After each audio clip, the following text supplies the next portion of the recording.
You've been lied to about control. They told you that if you just try harder, plan more, push through, life will finally go your way. That success, love, peace, all of it comes from forcing the pieces to fit. But if that were true, why are you still exhausted? Why does your chest tighten when things don't go as planned? Why does your mind spin late at night, replaying every detail, every what if? The truth is, forcing outcomes doesn't give you peace. It steals it. It keeps you trapped, chasing, gripping, afraid to let go. But Buddhism shows a different way, a way that feels like breathing after holding your breath for years, a way that teaches you can still care without clinging. You can still act without obsession. You can still want without suffering. Tonight, as you listen to these lessons, your grip will begin to loosen. Not because you've given up, but because you're waking up. You'll feel something inside you soften. A quiet voice whispering, "You don't have to hold so tightly anymore." And when you wake up tomorrow, you'll see that life flows better when you stop trying to control the river. This isn't just a sleep audio. This is a shift, a letting go, a return to peace. Are you ready? Let's begin. You've felt it before, that quiet tension beneath your ribs, the ache of wanting something to happen so badly it keeps you awake at night. It's not always loud. Sometimes it shows up as overthinking, restlessness, or that feeling that you're not doing enough. And the more you try to force it, the job, the relationship, the goal, the more it slips away. It feels like trying to hold water in your hands. The tighter you squeeze, the faster it leaks through your fingers. So tonight, we go deeper, past the surface noise, past the need to make everything turn out right. This lesson is about intention, not the desperate kind, not the demanding kind, but the kind that comes from deep wisdom, the kind that lets you care fully, act clearly, and then let go without fear. Not because you've stopped caring, but because you've finally learned the art of trusting. This is where control ends and peace begins. Buddhism doesn't ask you to stop desiring or trying. It doesn't teach you to float through life without goals. What it does show is that freedom comes from acting with full presence and zero attachment. This is the paradox. You set your intention, you give your whole heart, but you release the demand for a certain outcome. You don't stop moving forward. You just stop dragging resistance behind you. In the West, we're taught to chase things with intensity, hustle, grind, visualize your future and force it into being. But here's the truth no one talks about. Forcing creates tension, and tension is the enemy of flow. When you operate from force, you're not living, you're bracing. You're negotiating with reality instead of meeting it. It's no wonder so many people reach their goals only to feel empty inside. Because the destination was never the problem. It was the weight they carried trying to get there. Holding intention in a Buddhist way is like standing in the middle of a river. You're grounded. You know the direction you want to face, but you allow the water to move around you. You don't fight it. You don't demand that it change. You adjust your stance and move with it. There's still effort. It's just no longer desperate. This begins with a deep shift in mindset, understanding the difference between attachment and intention. Attachment says, I need this to happen so I can be okay. Intention says, I move in this direction because it feels aligned, but I trust what comes. Attachment is conditional. It ties your peace to something outside you. Intention is rooted in clarity and inner alignment. It's already whole before anything happens. Many people confuse letting go with apathy. They think releasing control means giving up or not caring, but that's not the Buddhist way. True letting go is not turning your back on what matters. It's turning toward it with open hands. You still plant the seeds. You still show up every day with your heart in it, but you stop grasping, because you've seen what grasping does to your spirit. Grasping shrinks you. It pulls you out of the moment and into a place of fear. Suddenly, your actions aren't coming from love or truth. They're coming from lack. You're not offering your best. You're begging for security. And it never works. The outcome you're chasing starts to feel like a hostage. That energy pushes it further away. Buddhist wisdom teaches that the root of suffering is tanha, craving, clinging. But it also teaches about chanda, wholesome desire. One destroys peace. The other supports it. The difference lies in the energy behind it. Craving says, I can't be okay unless I get this. Wholesome desire says, I move toward this with care, but I remain whole either way. This subtle shift changes everything. When you let go of the need to control the result, your actions become more powerful, not less. You're no longer weighed down by fear of failure. You're no longer acting to fill a hole. You're simply doing what needs to be done with clarity and steadiness. You don't rush. You don't hesitate. You move from truth, not from panic. Letting go of outcomes also creates space for something even better than you imagined. Because here's the truth. We rarely know what's actually best for us. What looks like failure in the moment often leads to unexpected growth, new paths, or deeper lessons. But when you're clinging to one version of success, you can't see the other doors that are opening around you. You're too busy banging on the one that's locked. This is where faith comes in. Not blind faith, but a kind of grounded trust in the intelligence of life. A trust that says, if I move with integrity and let go of force, the right things will unfold in the right time. This isn't laziness, it's surrender backed by effort. It's showing up fully without trying to strangle life into submission. Even in meditation, this paradox appears. You sit with the intention to be present, to observe your breath. But the moment you try to force silence, it escapes you. The harder you push away thoughts, the louder they get. Real peace comes when you stop fighting the mind. You acknowledge its movement and stop chasing it. This is a skill that applies to everything. Relationships, goals, healing.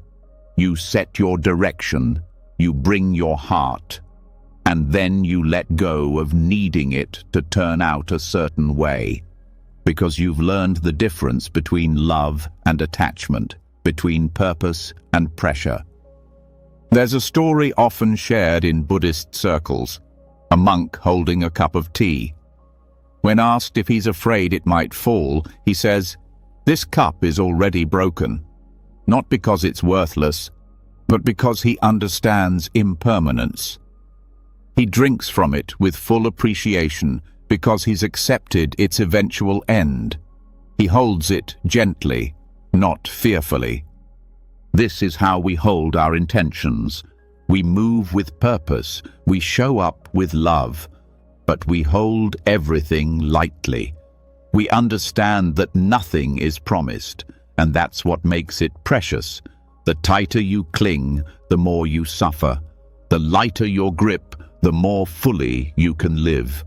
When you stop forcing, your nervous system starts to relax.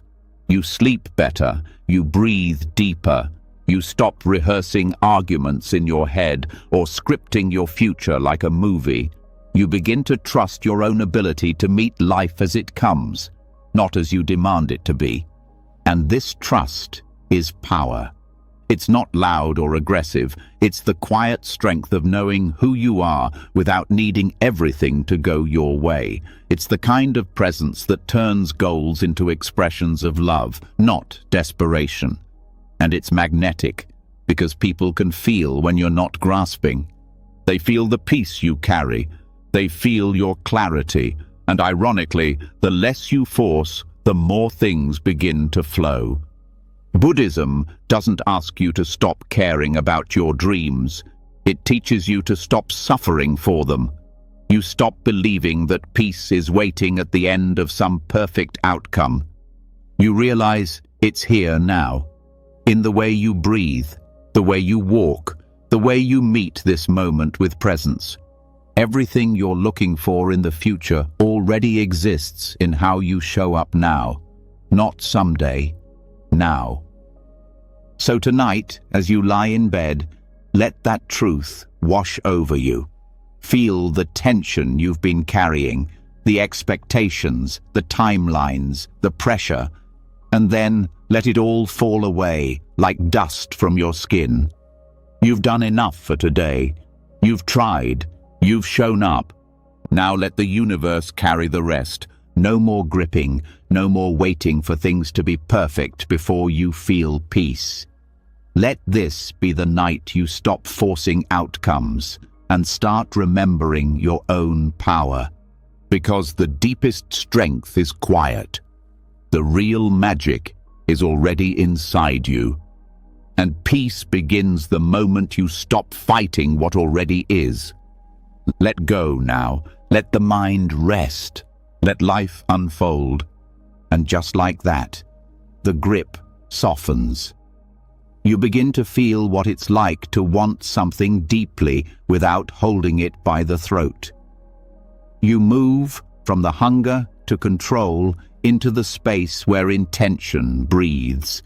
But what now? If you're not clinging, not pushing, not forcing, then how do you live? How do you keep going without falling into passivity or drift? This is where non-striving begins. It's one of the most misunderstood teachings in Buddhism. People here don't strive and think it means doing nothing, floating through life, becoming disconnected or indifferent. But non-striving is not about quitting. It's not about letting life toss you around. It's about effort that flows, not effort that fights. It's about doing fully and still being at peace, whether or not it goes your way. There is a certain energy in striving, a sharp edge. You can feel it when it's there. That sense that if you stop for even a second, you'll lose everything. It keeps your body tense and your breath shallow. It says, more is better. Keep going. Don't rest. But non-striving brings a different kind of energy. It's steady, grounded, awake. It moves with care, not with panic. It listens. It responds. It's not trying to win. It's trying to be honest. To understand non-striving, you have to shift your relationship with effort itself. In striving, effort is tied to proving. It says, I must do this so I can finally feel worthy. In non-striving, effort is simply expression. It says, I do this because it feels right, and the act itself is the value. One leaves you drained, the other leaves you alive. Buddhism teaches that clinging is the source of suffering, but striving is often just another form of clinging, disguised as productivity, disguised as ambition. It's clinging dressed in the clothes of achievement, and while the world may applaud it, it keeps you stuck in a cycle of never enough. Non-striving doesn't mean you give up on your goals. It means you stop using them to beat yourself.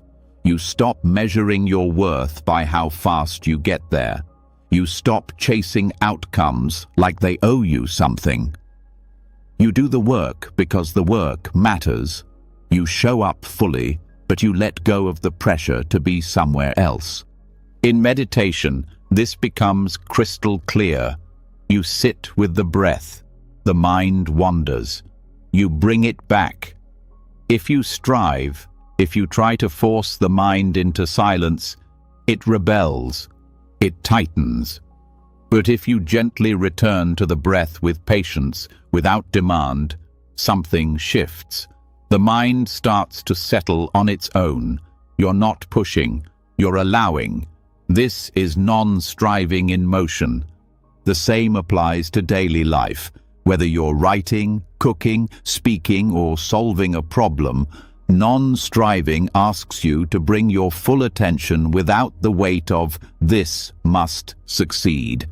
That doesn't mean you don't care. It means you've separated care from control. You've stopped believing that only one result will make the effort worthwhile. In the Zen tradition, they speak of chopping wood and carrying water, not as chores, but as sacred acts. The doing is the practice. The point is not to finish. The point is to be there, to feel the rhythm of your movement, the breath in your lungs, the simplicity of the present moment. When you live this way, everything becomes meaningful, not because it leads somewhere, but because it is somewhere. Non-striving allows you to rest even while in motion. There's no tension behind it. You're not constantly leaning into the future. You're just fully in what's here. That presence creates ease, and that ease makes you more effective, not less. Because you're no longer driven by fear or scarcity.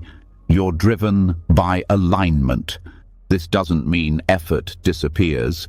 It means the nature of effort transforms. Instead of pushing from the outside in, you move from the inside out. You don't need to be motivated by pressure. You're moved by clarity. The action flows naturally because it's coming from the right place, not from trying to escape where you are. Striving often makes you blind to what's happening now. It traps you in the belief that better is always somewhere else, that the real moment, the real success, the real peace is just one step ahead. But non-striving teaches that this moment is already enough, that you don't have to delay your peace until everything is perfect. This doesn't mean you deny challenge or ambition, but you stop making your happiness dependent on them. You can pursue your dreams and still be content now. You can grow without self-rejection. Non-striving says, you are allowed to be in process. It honors the becoming, not just the result. It's especially powerful in relationships. When you stop striving to change others, to fix them, or to make them fit your script, something changes. People feel safer.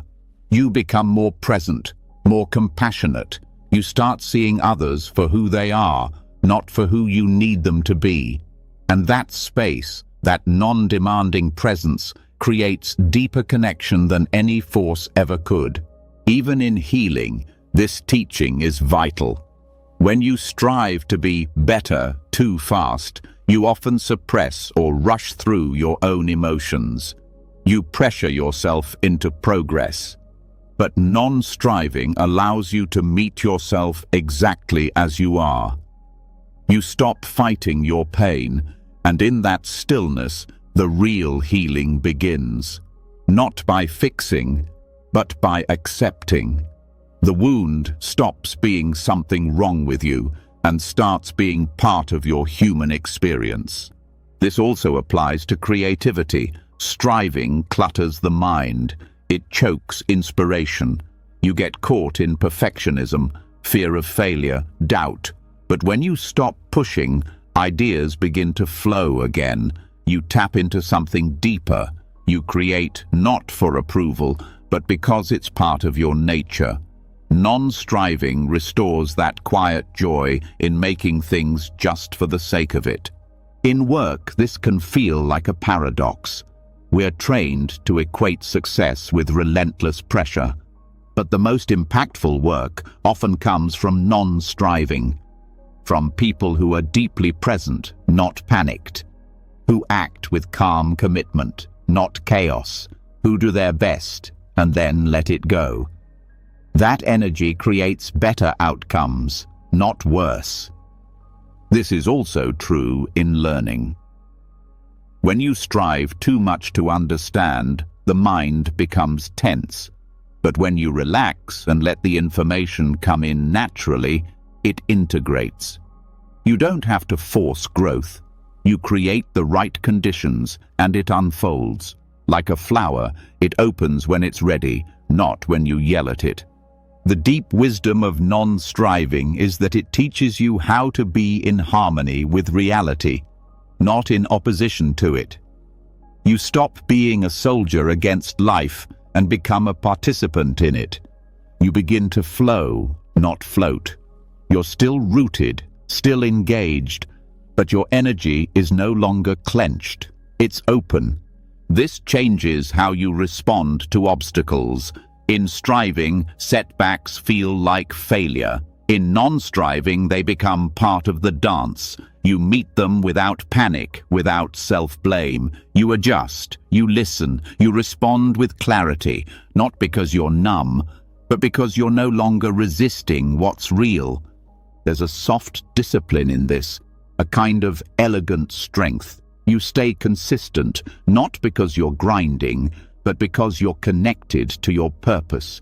You keep going, not out of fear, but out of care. You've stopped trying to bulldoze your way through life. You're learning to walk with it. Non-striving also deepens your spiritual practice. Prayer, meditation, reflection, they become quieter, deeper. You're not trying to achieve enlightenment like a prize. You're simply opening to what already is. The noise fades. You begin to notice things you never saw before. Small moments, gentle truths, the softness underneath everything. And perhaps the most beautiful part, non-striving brings rest. Real rest. The kind that isn't just physical, but mental and emotional. You stop carrying the weight of, "I should be further along." You stop the inner war. You begin to trust the pace of your own unfolding. This trust becomes your anchor. It tells you, you are not late, you are not behind, you are here, and here is enough. So let the striving go, just for now. Let the pressure melt. Let the breath return to its natural rhythm. There is nowhere else to be. There is nothing to prove. What you do matters, but who you are right now matters even more. You don't need to push to be worthy. You don't need to exhaust yourself to be enough. You are allowed to move with ease, to act without panic, to care without clinging. Let effort become a joy again. Let doing be an offering, not a performance. Let this night be the moment you stop driving yourself to the edge and start coming home to peace within action. Here, in this stillness, the world keeps turning. The work gets done. The growth continues. And you get to breathe again.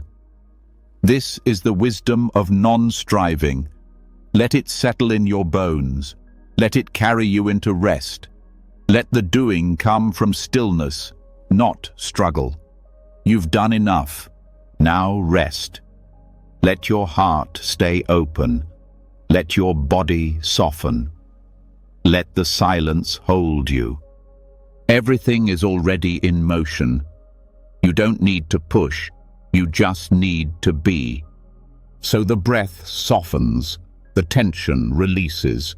You no longer chase each task like it's your last chance to prove something. You've touched the space where doing flows without pushing, where effort no longer demands a prize. But there's still something subtle beneath the surface, something deeper that keeps showing up. It hides in goals, in plans, in the future you hold so tightly. It's the belief that things must stay exactly as they are, or turn out exactly as you wish. That's where the illusion begins. Even when we loosen our grip on outcomes and stop striving so forcefully, we're often still caught in the invisible web of permanence. The feeling that once something good is found, it should stay, that success must last, love must not change, identity must stay intact. This clinging to what seems solid becomes the root of quiet suffering. We act like life is fixed, but life is movement. Buddhism names this truth clearly, anicca, impermanence, not as an abstract concept, but as the very fabric of reality. Everything changes. Not some things, not just the big things. Everything. That includes your ideas, your relationships, your moods, your victories, your struggles, your roles, your goals. And yet, so often, we live as if permanence were real. We make plans with the assumption that they will unfold as expected. We set goals with the belief that reaching them will lock in happiness. We get attached to specific visions of the future, not because they are right, but because they feel safe, predictable. But that safety is fragile, because the world doesn't follow our script. It never has. The pain doesn't come from the changes, it comes from our refusal to accept that change is natural. When a relationship shifts, when a dream dissolves, when a role ends, the sorrow deepens when we treat that shift as a mistake instead of a movement. We believe something went wrong, when in fact it may be that everything is unfolding exactly as it must. Letting go of permanence doesn't mean giving up hope. It doesn't mean detaching from life or becoming cold. It means softening the belief that anything, including your goals, can stay frozen in time. It means learning to hold your visions like water in your hands, fully, gratefully, but without the illusion that you can stop the flow. This truth also touches how we define ourselves. You're not who you were 10 years ago. You're not even who you were last week. And you won't be who you are today, 5 years from now. Yet, we build identities like fortresses. I'm this kind of person. I want these things. I always do it this way. But identity, too, is part of the illusion. When it becomes rigid, it becomes a trap. Holding on to goals too tightly is often about protecting identity. We believe that reaching a certain milestone will confirm something about us, that we're good enough, successful enough, lovable. So we chase those goals like lifelines, but when goals are built on fear of what we'd be without them, they become prisons dressed as progress. Anicca invites you to move differently. To plan, yes. To dream, absolutely. But to remember that everything is subject to change. And that's not a flaw in the system. It is the system. It's what allows growth, adaptation, evolution.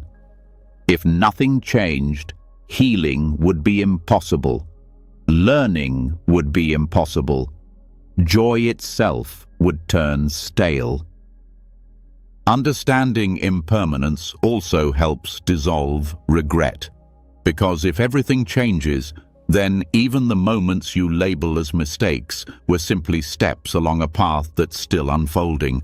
They weren't final, they weren't fixed, and they never will be.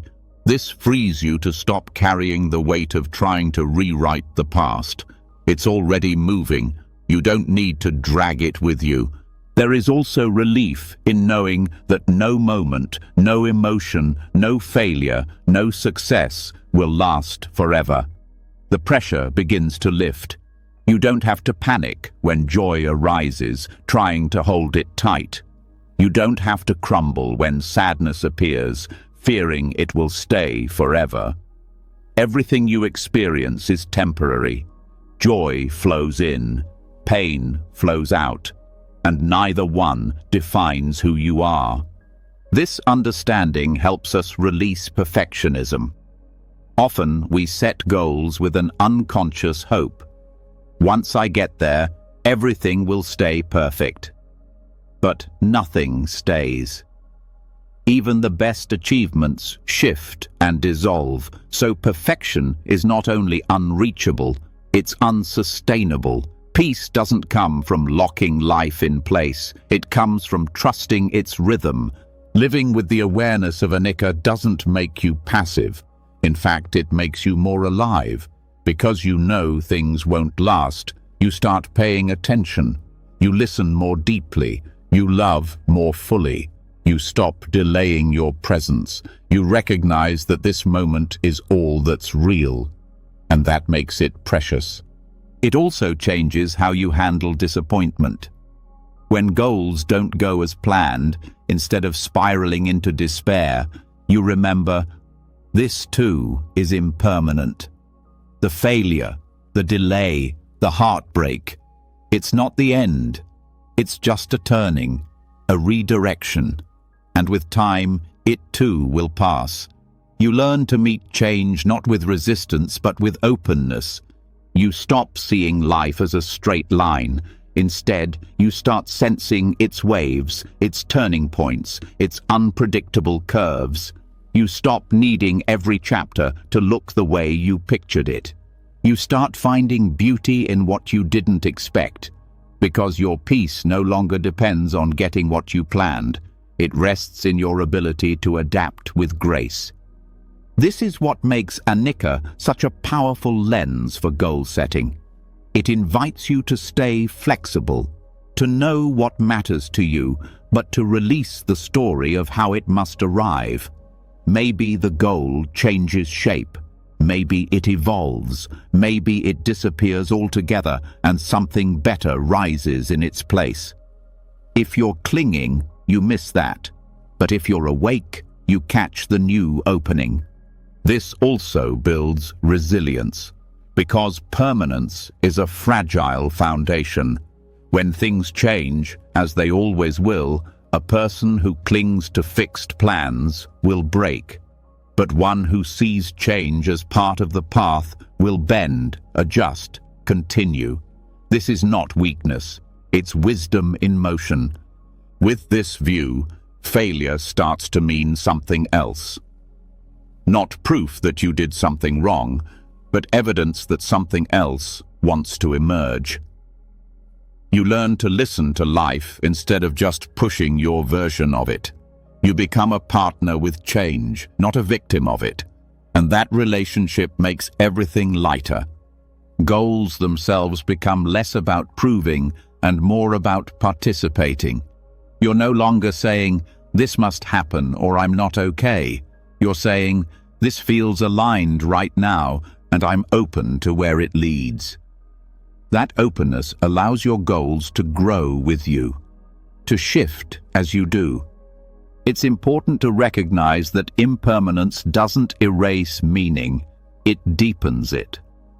A flower that only blooms for a week is not less beautiful. It's more so because its life is brief, a moment of laughter, a burst of clarity, a fleeting connection. These are not diminished by their shortness, they are made sacred by it. So too with your own journey. The fact that this phase will end, this body will change, this chapter will close, it's not cause for fear, it's reason to be fully here, to let go of future fantasies and drop into the only thing that's real, now. This presence becomes your anchor. You're no longer pulled by what might be or trapped in what was. You're rooted in what is. From here, you can move, you can dream, you can act, not because you're trying to freeze life, but because you're participating in its flow. And what happens when you start living this way? Goals become more fluid. Success stops being a fixed destination. It becomes a state of alignment, moment to moment. You start asking different questions, not just what do I want to achieve, but what wants to come through me now, not how can I make things last, but how can I meet this moment fully, knowing it won't stay? This shift brings humility. You stop pretending you control the timeline. You stop demanding guarantees. And from that surrender, a deeper kind of power arises. The power to stay centered even when everything around you changes. Because now you know the truth. Change doesn't mean loss. It means motion. It means life. It means you're not stuck. And neither is the world. So rest now, knowing that even the tightest knots can loosen. Even the hardest days will pass. Even the heaviest stories can be rewritten. Let your breath move without needing to hold it. Let your thoughts rise and fall without needing to control them. Let your goals be like seeds, planted with care, nurtured with love, and released to grow in their own way. Anicca isn't a punishment. It's the invitation to live fully, not someday, now. And now is more than enough. The more clearly we see that everything changes, the more gently we begin to move through the world. We stop gripping at moments, goals, identities. We begin to respond, not react. And still, a new question arises in the silence that follows. How do we act with care when everything shifts? How do we live without swinging between extremes? When life pushes us into control, into exhaustion, or the opposite, into withdrawal and avoidance, how do we stay centered? This is where the middle way begins to speak. It's not just a teaching, it's not a vague suggestion to stay balanced. It's a lived understanding that freedom doesn't come from extremes. It comes from the quiet discipline of not losing yourself to either side. The middle way was born not from theory, but from experience. The Buddha himself lived both ends, indulgence and self-denial, and found both to be traps. One numbed him, the other broke him. Neither led to clarity. And so, he stepped into the space between. In today's world, the pressure to go to extremes is constant. You are told to push harder, achieve more, prove yourself, fix everything. Or, when that becomes too much, the temptation is to give up, disconnect, avoid, numb out. Control everything or abandon it all. But both paths leave you unsteady. Over-control creates anxiety and resistance. Passivity builds regret and powerlessness. The middle way invites a third option, one of presence, steadiness, and quiet strength. This path begins with awareness. You start noticing when your energy becomes sharp, frantic, tense, the signs of over-control. You also notice when it becomes dull, heavy, resigned, the signs of withdrawal. Instead of judging these states, you recognize them. You become intimate with their patterns. And then you ask the deeper question, what does balance look like here? Balance is not a perfect line. It is a living response to the moment. It's choosing action without panic. It's resting without collapse. It's knowing when to speak and when to be silent, when to persist and when to let go. The middle way teaches that wisdom is not rigid. It adjusts, it learns, it listens. One of the signs of imbalance is tension in the body. Over-control tightens your chest, narrows your breath, locks your shoulders. You try to hold the world up on your own, but life is not asking you to carry everything. It's asking you to meet it, not dominate it. The middle way invites softness where there is strain. You keep doing what matters, but without gripping it so hard. At the same time, passivity has its own signals. You feel numb, unmotivated, disconnected. The mind becomes foggy. You stop showing up for your life. You wait for change, but you don't participate in it. The middle way doesn't confuse surrender with inaction. It knows that letting go and giving up are not the same. One is rooted in trust, the other in fear.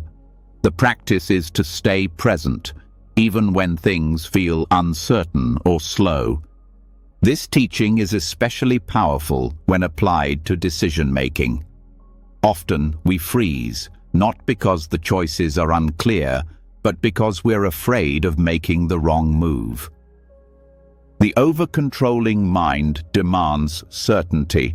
The passive mind avoids commitment. The middle way says, act with care, but release the need to know everything. Take the next right step, and trust that clarity deepens through movement. It also touches how we relate to emotions. In over-control, we suppress or micromanage our feelings. We try to stay polished, in charge, unaffected. In passivity, we let our emotions flood us. We collapse under them, letting them define us. The middle way meets emotion with presence. It doesn't push it away or get swept up by it.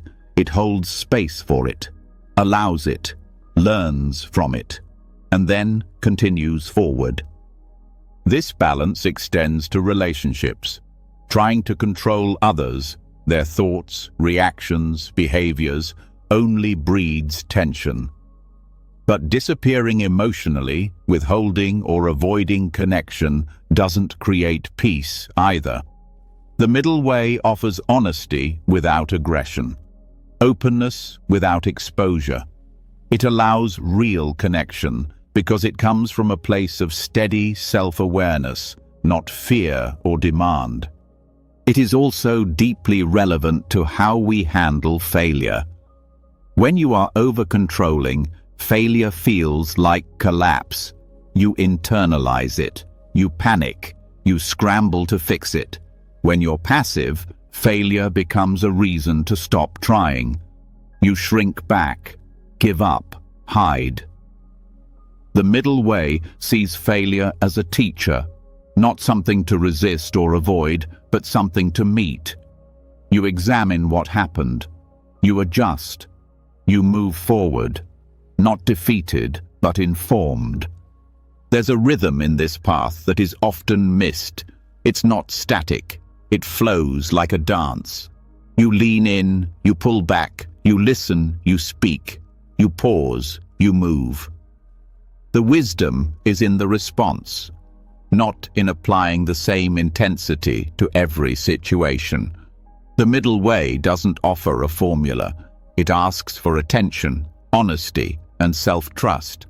This also affects how you pursue growth. Over-control turns self-improvement into punishment. You become obsessed with fixing yourself. You never feel enough, but giving up on growth isn't freedom either. It's stagnation. The middle way says, grow because you care, not because you are broken. Evolve out of love, not self-rejection. It's not about perfection. It's about deepening alignment with your true nature. The same principle applies to spiritual practice. Some people overexert, trying to force enlightenment, pushing themselves with intensity. Others drift, waiting for wisdom to arrive without effort. The middle way is patient and persistent. It shows up daily, not with pressure, but with presence. It knows that transformation takes time and that rushing only delays it. In daily life, this path can be as simple as knowing when to rest. When you're caught in overdoing, your body sends signals: fatigue, irritation, disconnection. Instead of ignoring these, you listen. You rest not because you're weak, but because you're wise enough to notice the signs. And then, when the energy returns, you act again, not from pressure, but from clarity. One of the quiet gifts of this teaching is that it teaches you to trust yourself again. When you swing between extremes, you often lose faith in your own decisions. But as you learn to walk the middle way, you rebuild that trust. You realize you don't need to be perfect to be steady. You just need to stay honest, flexible, awake. This path also brings ease into productivity. Over-control turns work into a battlefield. Every task becomes a test. Passivity, on the other hand, turns purpose into avoidance. You do less, but it doesn't feel restful. It feels dull. The middle way allows you to work with care and rest without guilt. It restores your natural rhythm. You begin to know when to push and when to pause, and both feel aligned. In creativity, the same wisdom applies. Forcing inspiration kills it. Avoiding creation stalls it. The middle way invites discipline without rigidity. You show up to the work, but you stay open. You shape your ideas, but you don't strangle them. You let creativity breathe, and it becomes more alive. This principle helps with boundaries too. Over-controlling people often build walls. They say yes when they mean no, then explode from resentment. Passive people lose themselves in others. They fear conflict and avoid honesty. The middle way speaks clearly and kindly. It knows your needs matter. It also honors the humanity in others. It protects without punishing. It connects without collapsing. There is also a physical intelligence in this teaching. When the body is in balance, breath flows, muscles release, the nervous system calms. You no longer live in fight or flight or freeze. You settle into regulation. From here, your actions become clearer. Your intuition sharpens. You don't waste energy on survival. You use it for presence. And then there's the way this path shapes your sense of control. Life won't always match your plans. Sometimes things fall apart. But when you live the middle way, you learn how to meet those moments without swinging to despair or delusion. You stay centered, not because you know what will happen, but because you trust your capacity to move through it. This is the quiet power of balance. It doesn't shout, it doesn't prove, it doesn't dominate. It listens, it responds, it adjusts. It keeps showing up even when things feel messy, and in doing so, it becomes unshakable. So now, take this in. The world will keep trying to pull you off center, into chaos or into numbness. But this path is always available, right here, in the next breath, the next choice, the next gentle return to what is steady and whole within you. You don't need to control it all. You don't need to disappear. You just need to stay. Stay in this moment. Stay in this body. Stay in this truth. Balance lives here, in the space between extremes. And now that you've found it, you don't need to force your way forward. You just need to take the next honest step. So the path grows quieter. The swings between too much and too little begin to fade. The extremes lose their grip. There's more space between each breath, more awareness in each step. You no longer rush to fix or disappear. You stay present. You choose action without aggression, stillness without collapse. But beneath that peace, another old belief waits in the background. One that quietly drives control, fear, and frustration. It's the belief that if you do good, good must happen, that if you give your best, life owes you something, that right effort guarantees right results. This is where karma often gets misunderstood, and this misunderstanding builds invisible pressure. You start to measure your value by outcomes. You think in terms of exchange. I give this, I must get that. But this is not the heart of karma, not as the Buddha taught it. Karma is not a vending machine. It's not cosmic justice in the way many people think. It doesn't mean every good deed earns a reward or every misstep brings punishment. Karma is more subtle, more honest. It means action. It means cause. It means that everything you do, every word, thought, and intention plants a seed. But you don't get to control exactly when or how that seed will grow. And you don't act to get something. You act because it aligns with truth. This distinction changes everything. It releases you from the exhausting attempt to manage outcomes.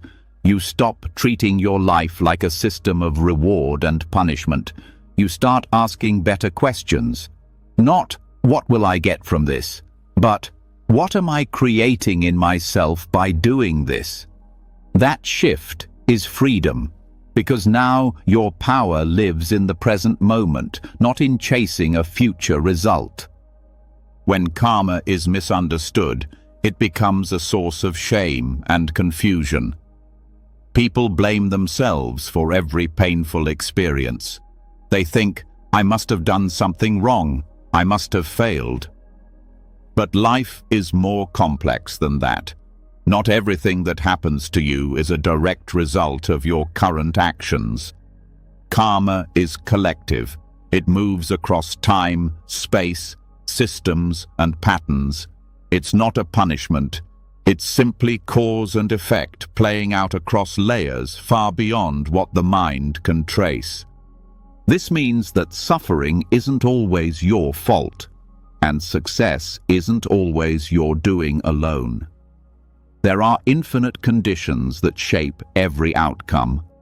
Karma reminds us that what we do matters, but it also humbles us by reminding us that we are not in control of everything that follows. This is not a weakness, it's clarity. The true power of karma lies in intention. It asks not just what you're doing, but why. Are you acting from fear, pride, resentment, or from kindness, clarity, care? Two people can do the same thing with different intentions and create very different karmic patterns. It's not about performance, it's about alignment.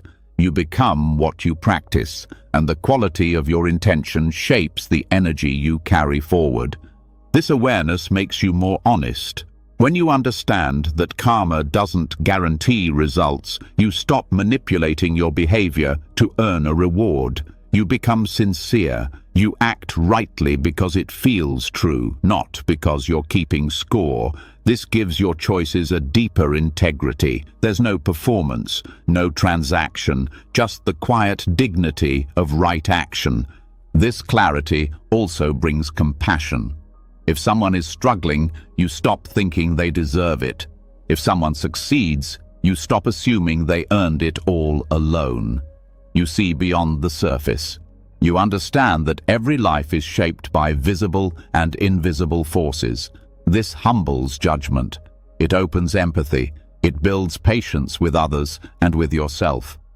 Right action, as taught in the Noble Eightfold Path, isn't about outcome. It's about living in harmony with the present moment, with others, with your own heart. It means speaking honestly, acting with care, respecting life, and being responsible for the ripple you create, even when no one is watching, even when results don't follow the way you hoped. You begin to live with more focus on process. You pay attention to how you do things, not just what they lead to. This builds consistency. It roots your life in values, not in mood swings or external results. You show up the same whether or not anyone claps, because your peace no longer depends on applause. Letting go of the need to control the fruit of your action also eases disappointment, not because you no longer care, but because your sense of purpose isn't tied to how things look on the outside. You may pour your energy into something and it might still fall apart. But instead of collapsing, you reflect, you grow, you plant new seeds, because you're not living for guarantees, you're living from principle. This practice becomes especially powerful when things feel unfair, when someone lies and gets rewarded, when you work hard and still fall short.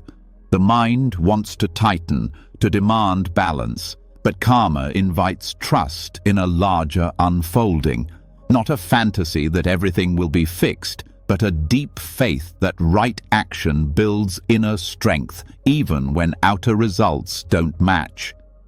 You stop using effort as a weapon. You stop tying your worth to recognition. You begin to take joy in being aligned. You do what's needed, and you release the rest. This does not mean being passive. It means being wise. Wise enough to know the limits of your control and the power of your intention.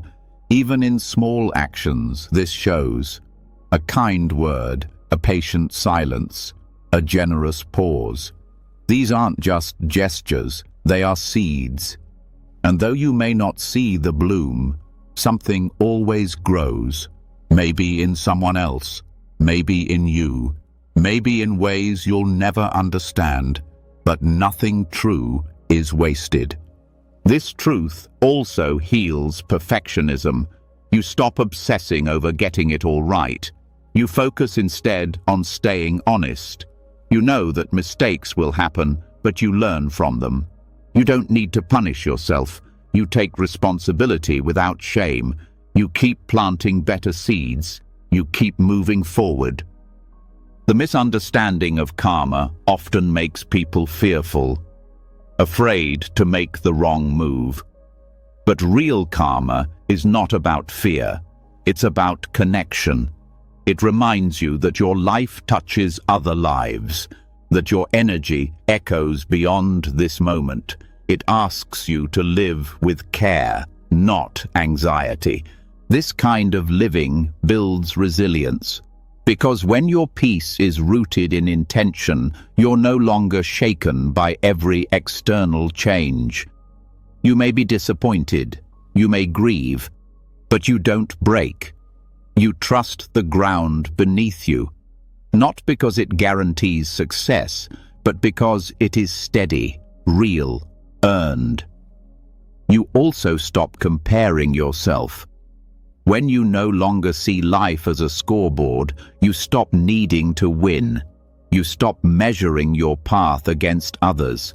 You start listening more closely to what your own right action looks like, which may not look impressive, but feels deeply true. Karma also teaches patience. It reminds you that some seeds take time, that not everything blooms quickly, that effort accumulates in quiet, invisible ways. You stop needing instant proof that what you're doing is working. You trust the process. You water the ground even when it's dry. And eventually, something grows.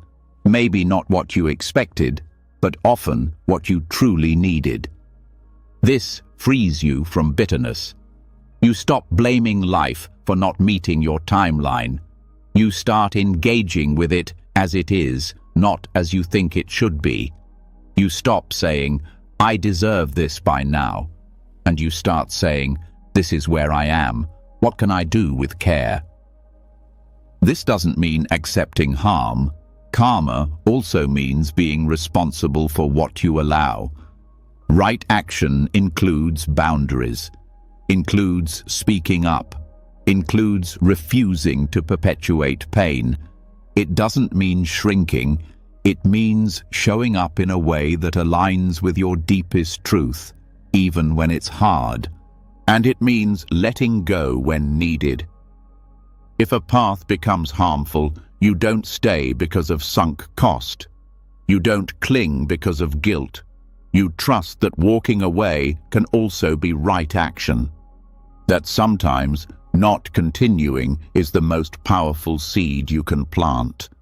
This understanding is quiet. It doesn't shout. It doesn't need proof, but it changes how you live.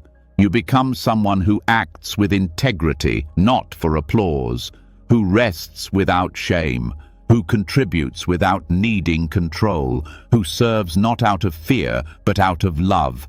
So now, return to this breath. You are not behind, you are not owed, and you are not empty. Every small choice matters. Every intention leaves a trace. The future is shaped not by force, but by presence. And you, right now, are shaping it. Not with pressure, not with fear, but with care, and that is more than enough. There's a shift that happens when you stop measuring yourself by results, when you stop performing goodness to earn something back, when karma becomes less about external gain and more about inner truth. But even as you begin to act from alignment instead of outcome, something deeper may still be running the show. A quiet voice in the background that says, I need to be someone. I need to matter. I need proof that I am enough. This voice doesn't always speak loudly. Sometimes it hides behind ambition, service, even spiritual goals. But its weight is felt, the pressure to achieve, to be seen, to be defined. This pressure is rooted in identity, and identity, from a Buddhist view, is a construction, temporary, changing, not solid. The deeper teaching that cuts through this illusion is sunyata, often translated as emptiness. Not emptiness as in lack, not despair, but emptiness as in spaciousness, as in the absence of fixed, separate, independent existence. And it is this understanding that begins to free us from ego-driven desires that quietly distort our lives. To see sunyata clearly is to realize that nothing exists in isolation. No thought, no object, no person stands alone. Everything depends on causes and conditions. Everything arises in relationship. This includes your goals, your identity, your sense of self. When you deeply understand this, the grip begins to loosen. Ego doesn't like that. It wants to be central, important, permanent. It wants certainty and structure. It says, this is who I am, and then builds a life to prove it. But that I is not stable, it's not fixed, it's a flowing process, a web of memories, habits, preferences, emotions. When you believe it's solid, you cling, you chase things, not because they're right, but because they reinforce the story of who you think you need to be. Sunyata reveals that this story is not truth, it's a lens. And while it helps you function, it also limits you. When you identify too strongly with it, your life becomes a series of confirmations. You're no longer present. You're busy maintaining a character. And when that character is challenged, you feel fear, anger, shame, because you've mistaken the mask for the face beneath it. The idea of success is one of the most common ego projects. People pursue it relentlessly, not always because the work itself is meaningful, but because they believe success will prove something about who they are, that it will make them whole, lovable, safe. But from a sunyata perspective, success is empty, not worthless, but lacking fixed identity. It is what it is only in relationship to the mind that names it. You begin to see that success means different things depending on context, culture, conditioning. It is not a universal truth, it's a shifting symbol, and when you grasp this, your chase begins to slow. You stop running after meaning in external forms. You start looking into the space within, the place that doesn't need to be anyone to feel at peace. This doesn't mean you stop living. You still show up, still create, still connect. But your actions are no longer about self-definition. They're about participation, presence, expression. You stop using the world to reinforce a fragile self. You start dissolving that self into the experience itself. This dissolution is not destruction. It's liberation. You don't lose yourself. You stop pretending to be something separate from the whole. And with that, a new kind of energy is born. One that doesn't grasp, one that doesn't perform, one that simply moves where life asks it to. Sunyata also reshapes your relationship to desire. Desire is not inherently the problem, but when it's driven by ego, by the need to fix, complete, or elevate the self, it becomes endless, because the self it's trying to secure doesn't actually exist. So the chase continues. You get what you want and the satisfaction fades. The hunger returns, not because you're greedy, but because the object was never the answer. Understanding emptiness allows you to see that what you're often craving isn't the goal itself. It's the feeling you believe it will bring. Safety, worth, belonging. But those feelings don't live in external things. They arise from presence, from insight, from letting go. Sunyata doesn't tell you not to want.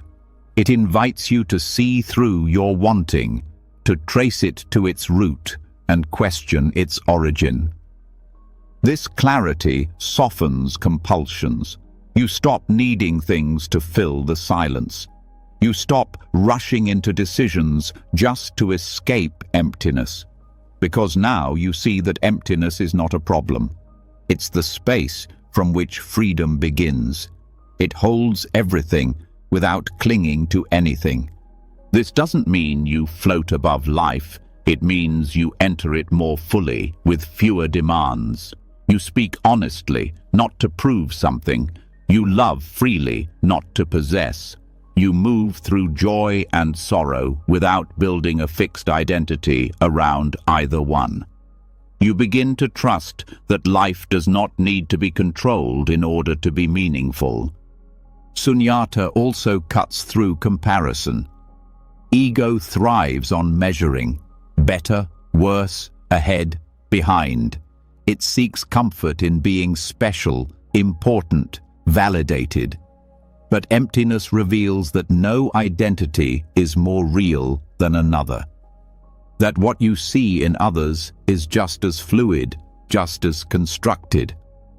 This doesn't lead to detachment. It leads to humility. You no longer need to stand out. You just need to show up.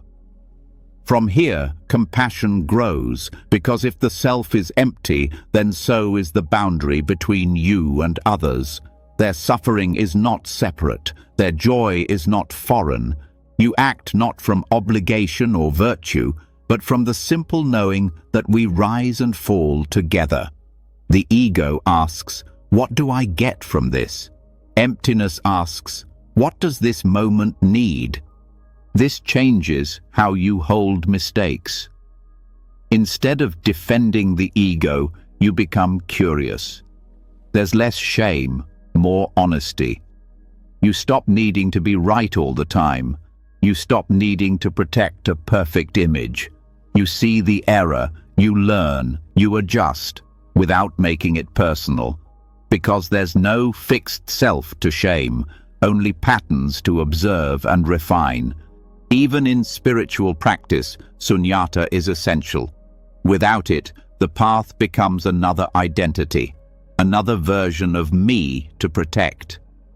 You wear the robes, speak the words, perform the piece. But emptiness invites you to drop the roles, to stop being a spiritual person and simply be. The practice becomes less about becoming and more about unbecoming.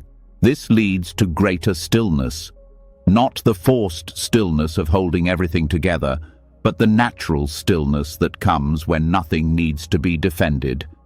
You rest not because you've earned it, but because there's no one left to exhaust. The striving mind dissolves, and what remains is presence, open, alert, free. Sunyata also dissolves attachment to roles. Whether it's your job, family position, social identity, you stop seeing them as definitions. They become functions, not prisons. You still play your part, but you don't confuse the part for the person. You can shift, change, evolve without fearing the loss of who you thought you were. And this makes you more adaptable. When things fall apart, you don't collapse. When plans change, you don't panic. You've stopped building your security on fixed forms.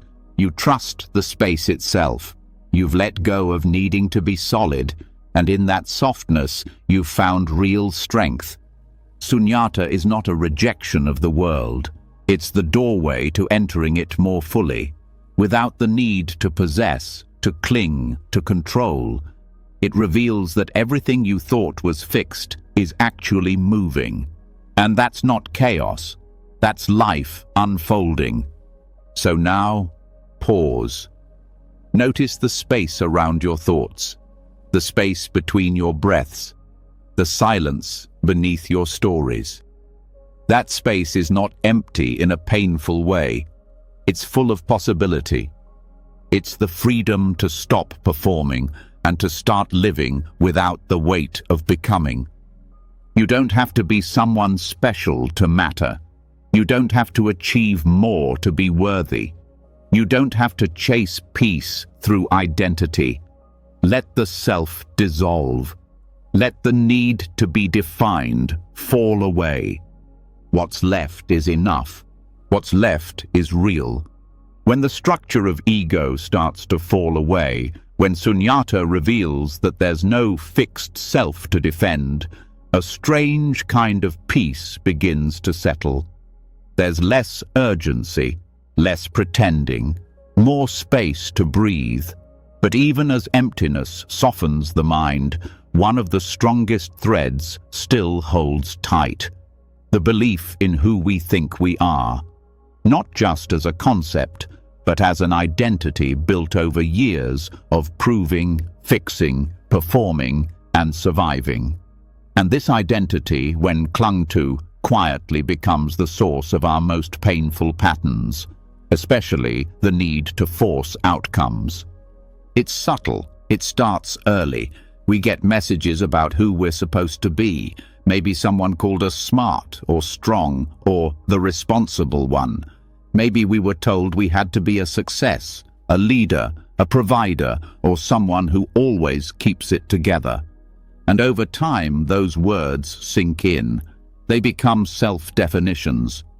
We begin to live not from presence, but from a script. And every action becomes an attempt to protect that role. For example, if you believe you are the one who must always fix things, then letting something unfold naturally feels unsafe. The moment a problem arises, you jump in, not because the situation needs control, but because your identity feels threatened. Who are you if you don't fix it? If you've built your worth around being competent, calm, or always needed, then any moment that challenges that will feel unbearable.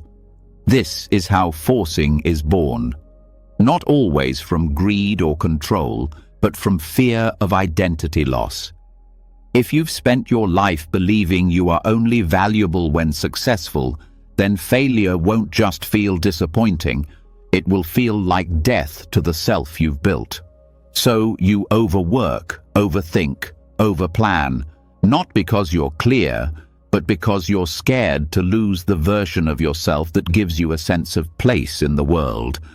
Identity isn't just who you think you are, it's who you believe others expect you to be. You start living for appearances, afraid of disappointing images you never fully chose.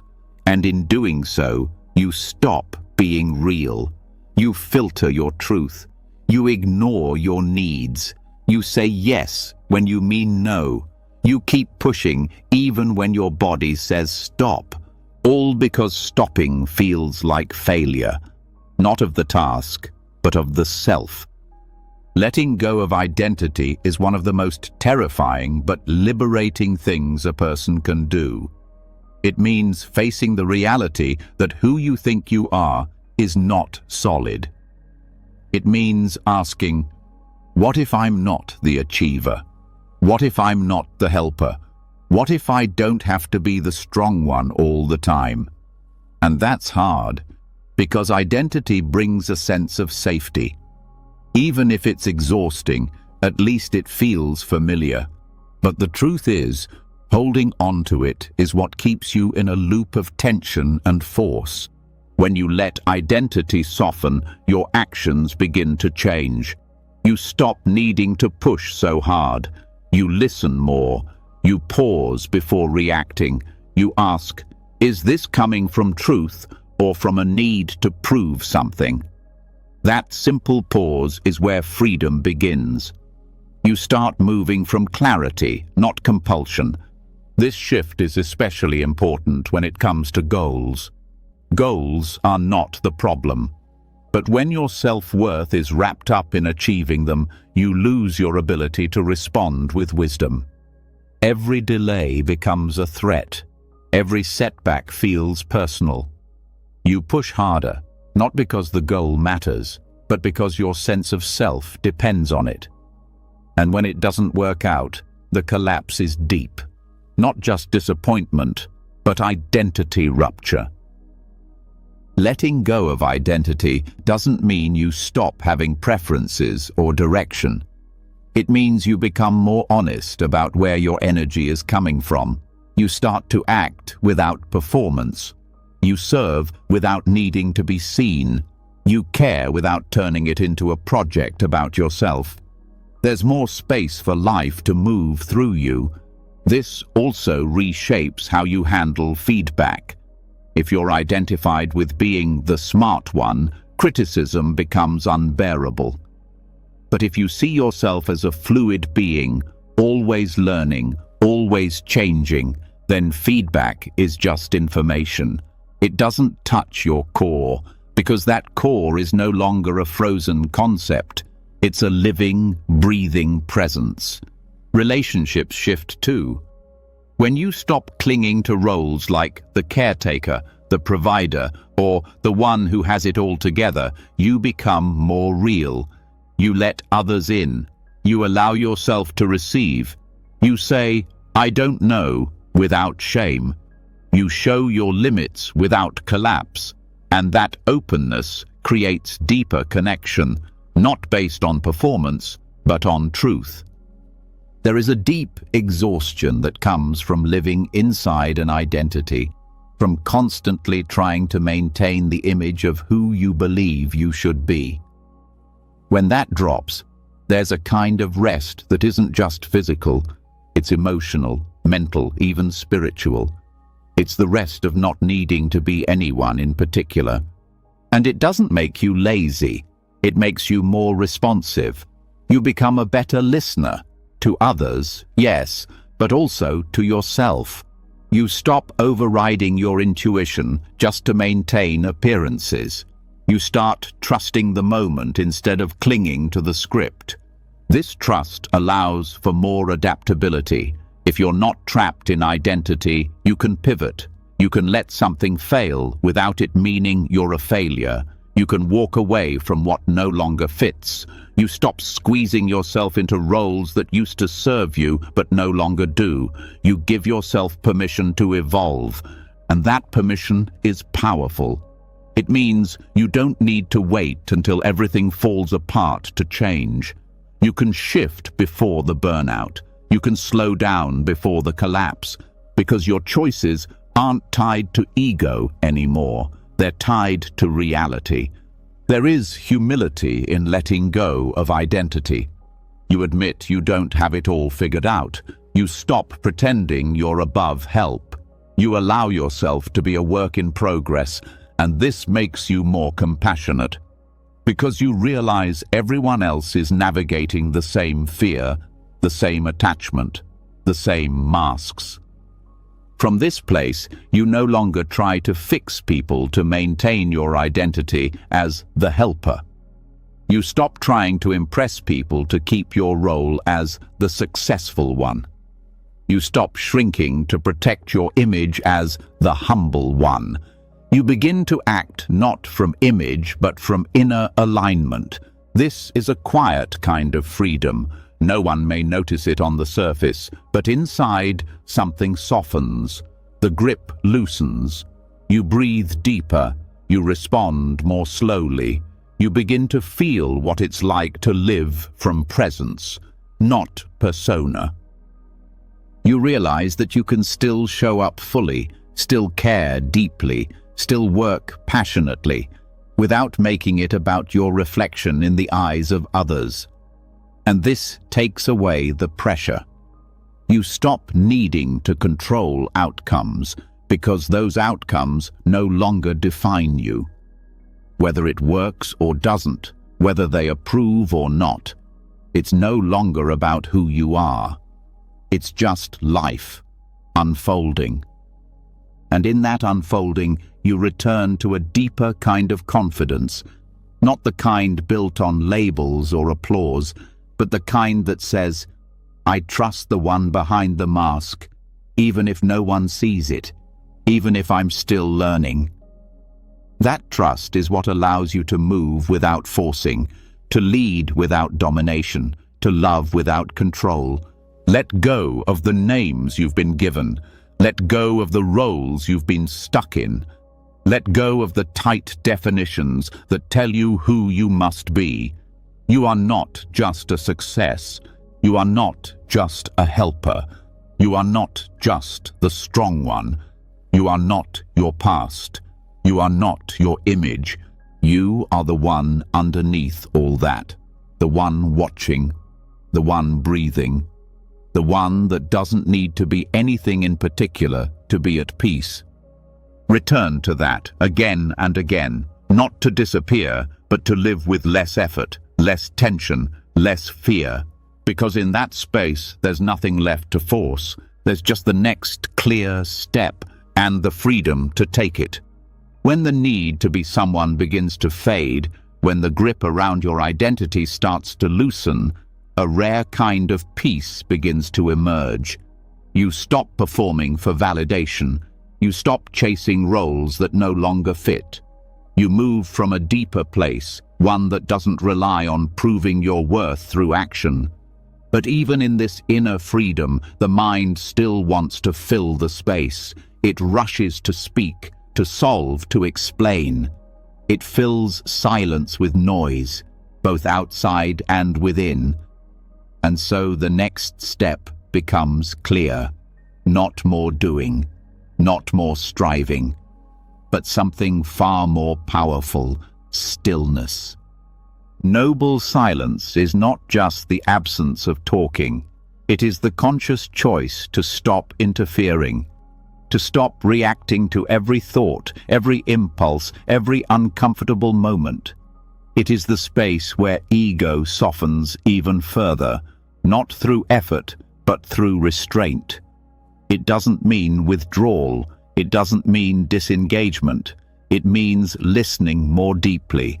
It means creating room for life to unfold on its own terms, without your constant shaping of it. When you live in constant noise, verbal, emotional, mental, there's no room to hear what's underneath. Reactions become automatic. Patterns repeat. Conversations go in circles.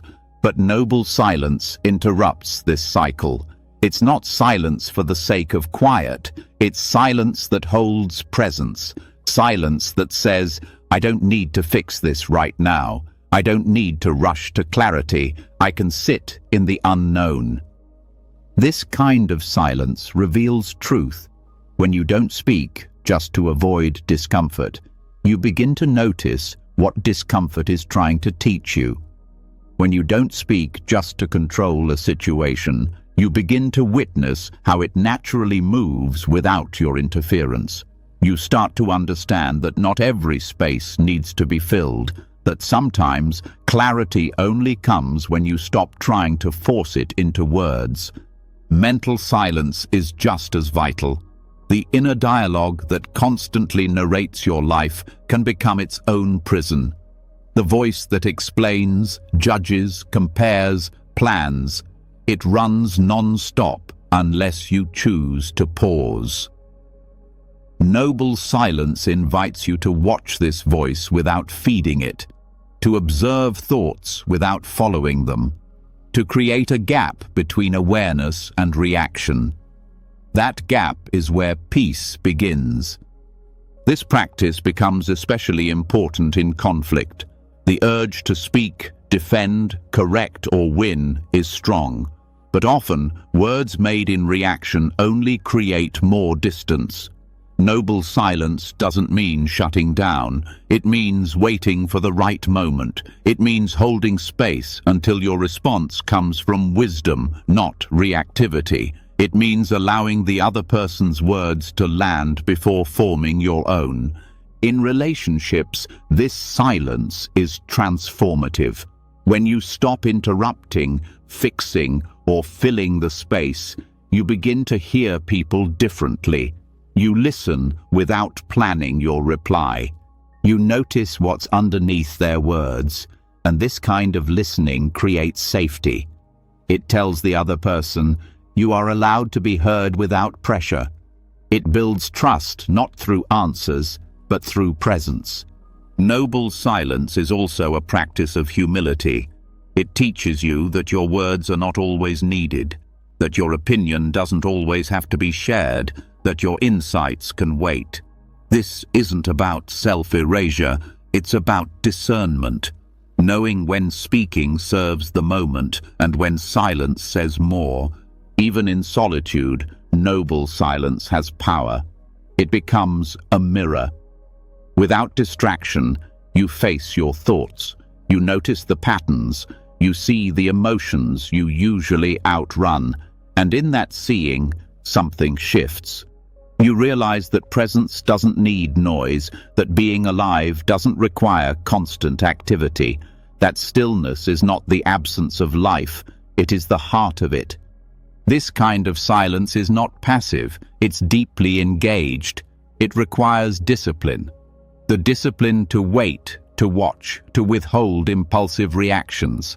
The discipline to choose not to interrupt your own unfolding. It's not always comfortable. In fact, it can be confronting, but it creates space where real transformation can happen. You begin to see how often your words are used to protect the ego, to gain control, to avoid vulnerability. You start to notice the difference between speech that brings clarity and speech that just fills air. And slowly, you begin to speak less, but with more care. Your words become precise, thoughtful, grounded. They carry weight because they are not driven by fear. Noble silence also helps you face uncertainty.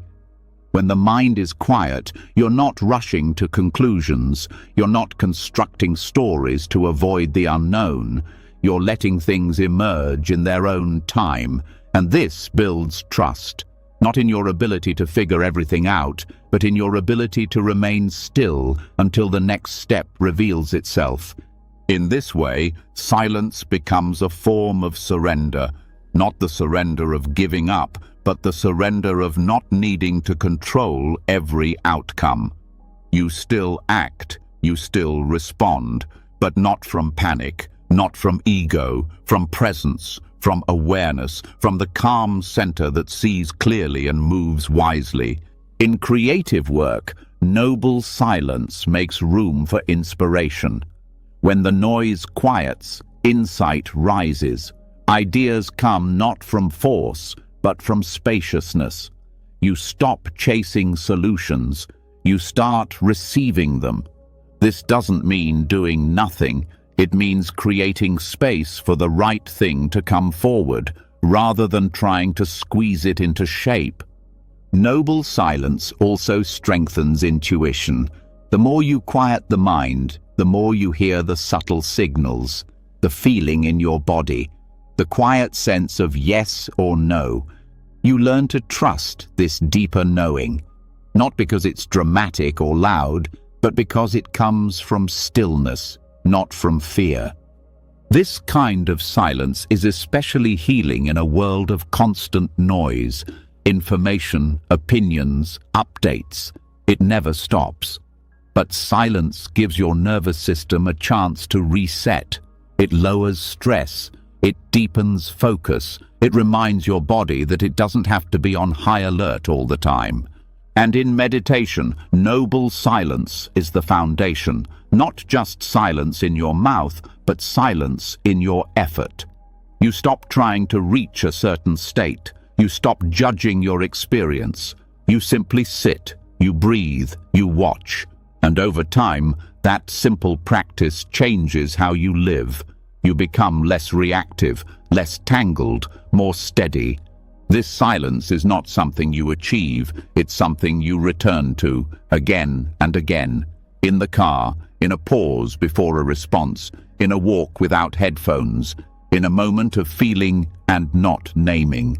It's always available, but you must choose it. Choosing silence doesn't mean disappearing. It means becoming more present, more honest, more receptive. You don't need to narrate every moment. You don't need to fill every gap. You don't need to explain your worth. You are allowed to rest in quiet. You are allowed to wait and watch. And sometimes, silence is the most powerful answer. Not because it avoids truth, but because it respects it. Some truths can't be spoken.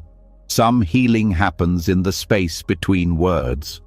Some peace arrives only when the noise stops. Let that peace come.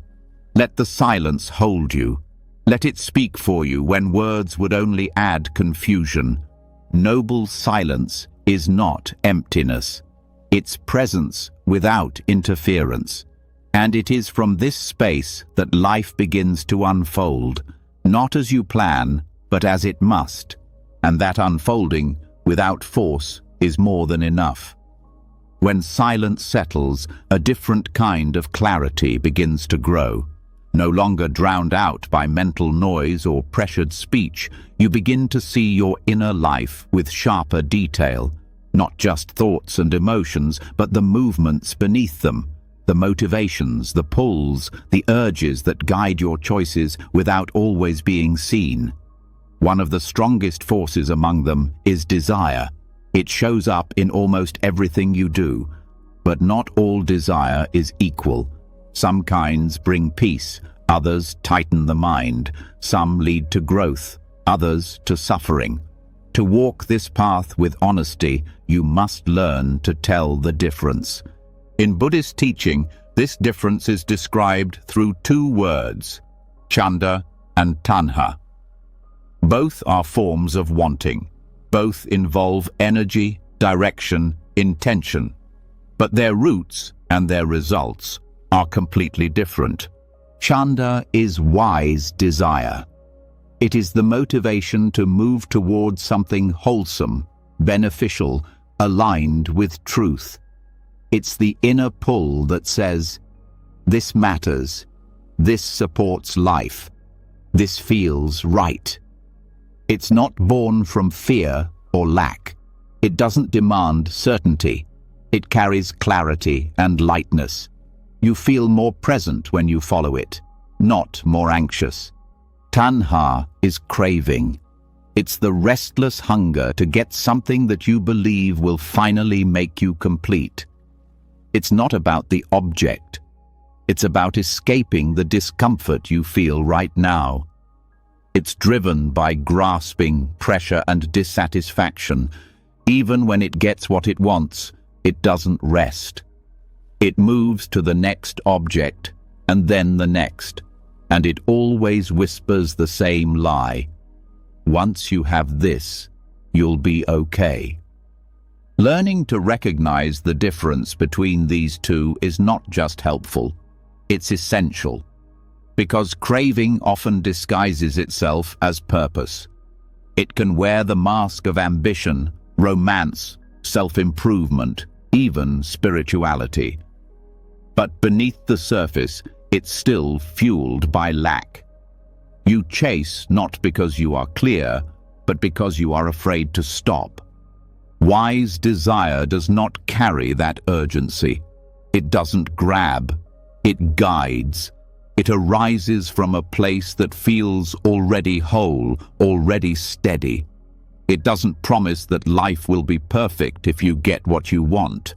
It simply invites you to participate in something meaningful.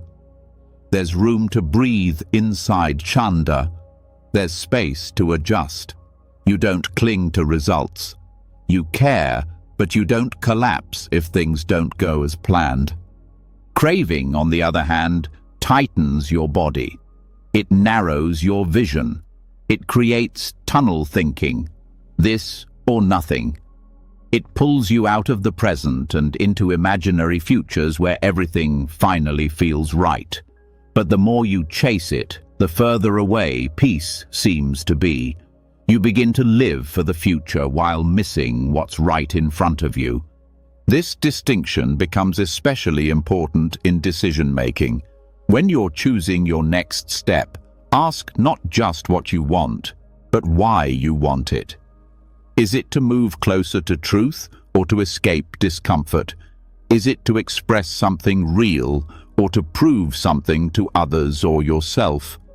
Is it an act of alignment or a way to avoid what you're feeling? These questions don't require judgment. They require honesty. Because even the most outwardly noble actions can come from craving if the root is fear. And even the smallest, quietest action can be chanda if it's born from clarity. The work is to look gently, to pause long enough to see what's actually moving you.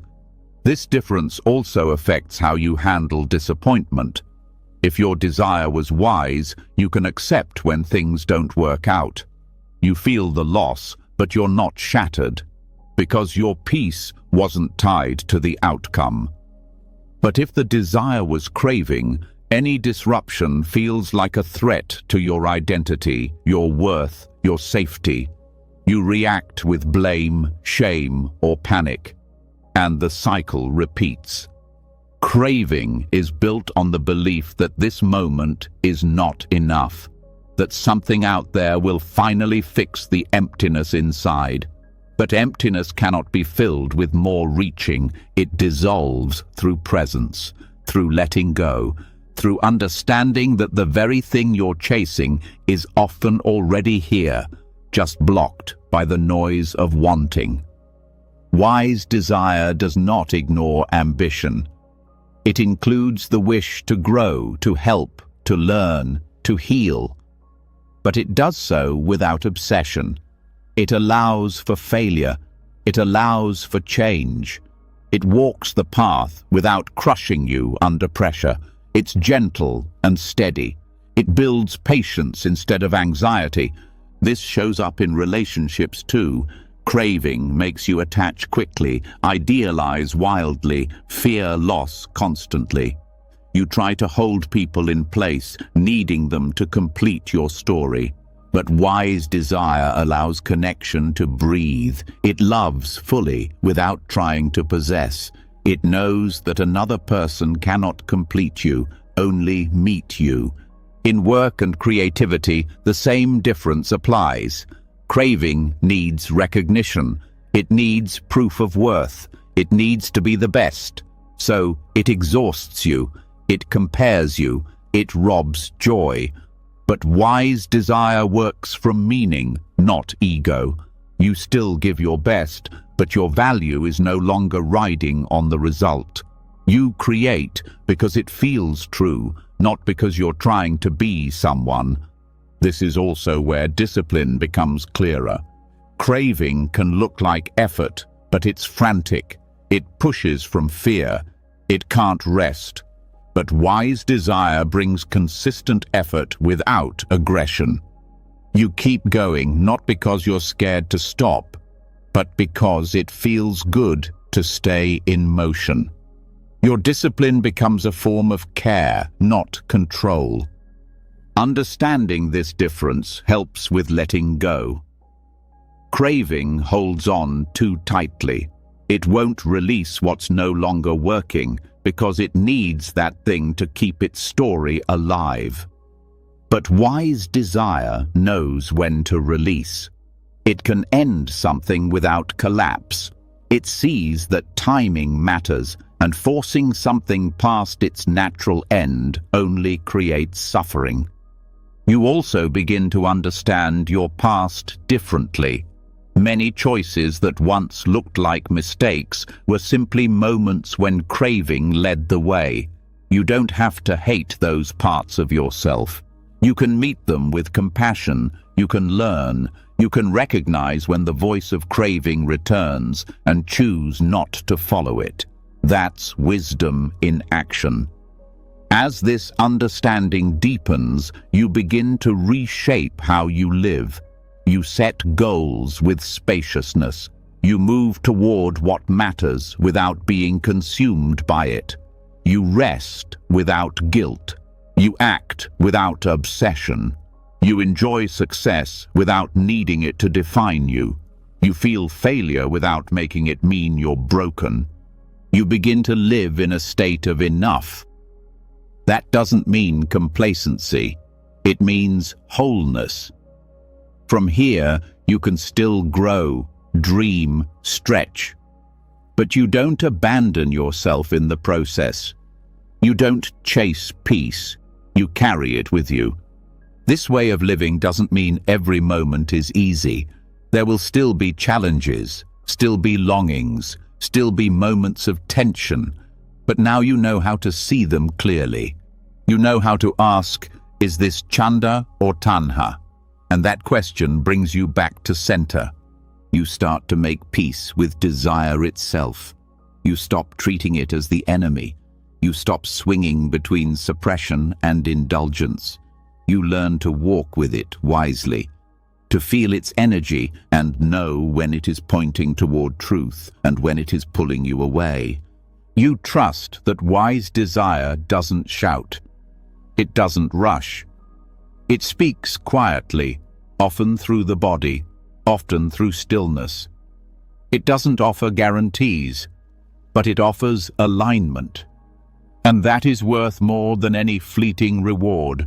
Let this understanding stay with you. Let it shape your choices, not through fear, but through care. Let it teach you that you don't need to chase what you already carry. Let it remind you that you are not the hunger. You are the space that sees it clearly. From that space, all things become possible. Without force, without grasping.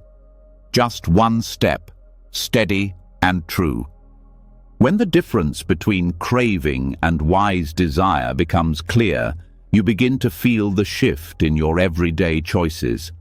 You're no longer pulled by every shiny possibility. You begin to trust the motivations that come from a place of quiet steadiness.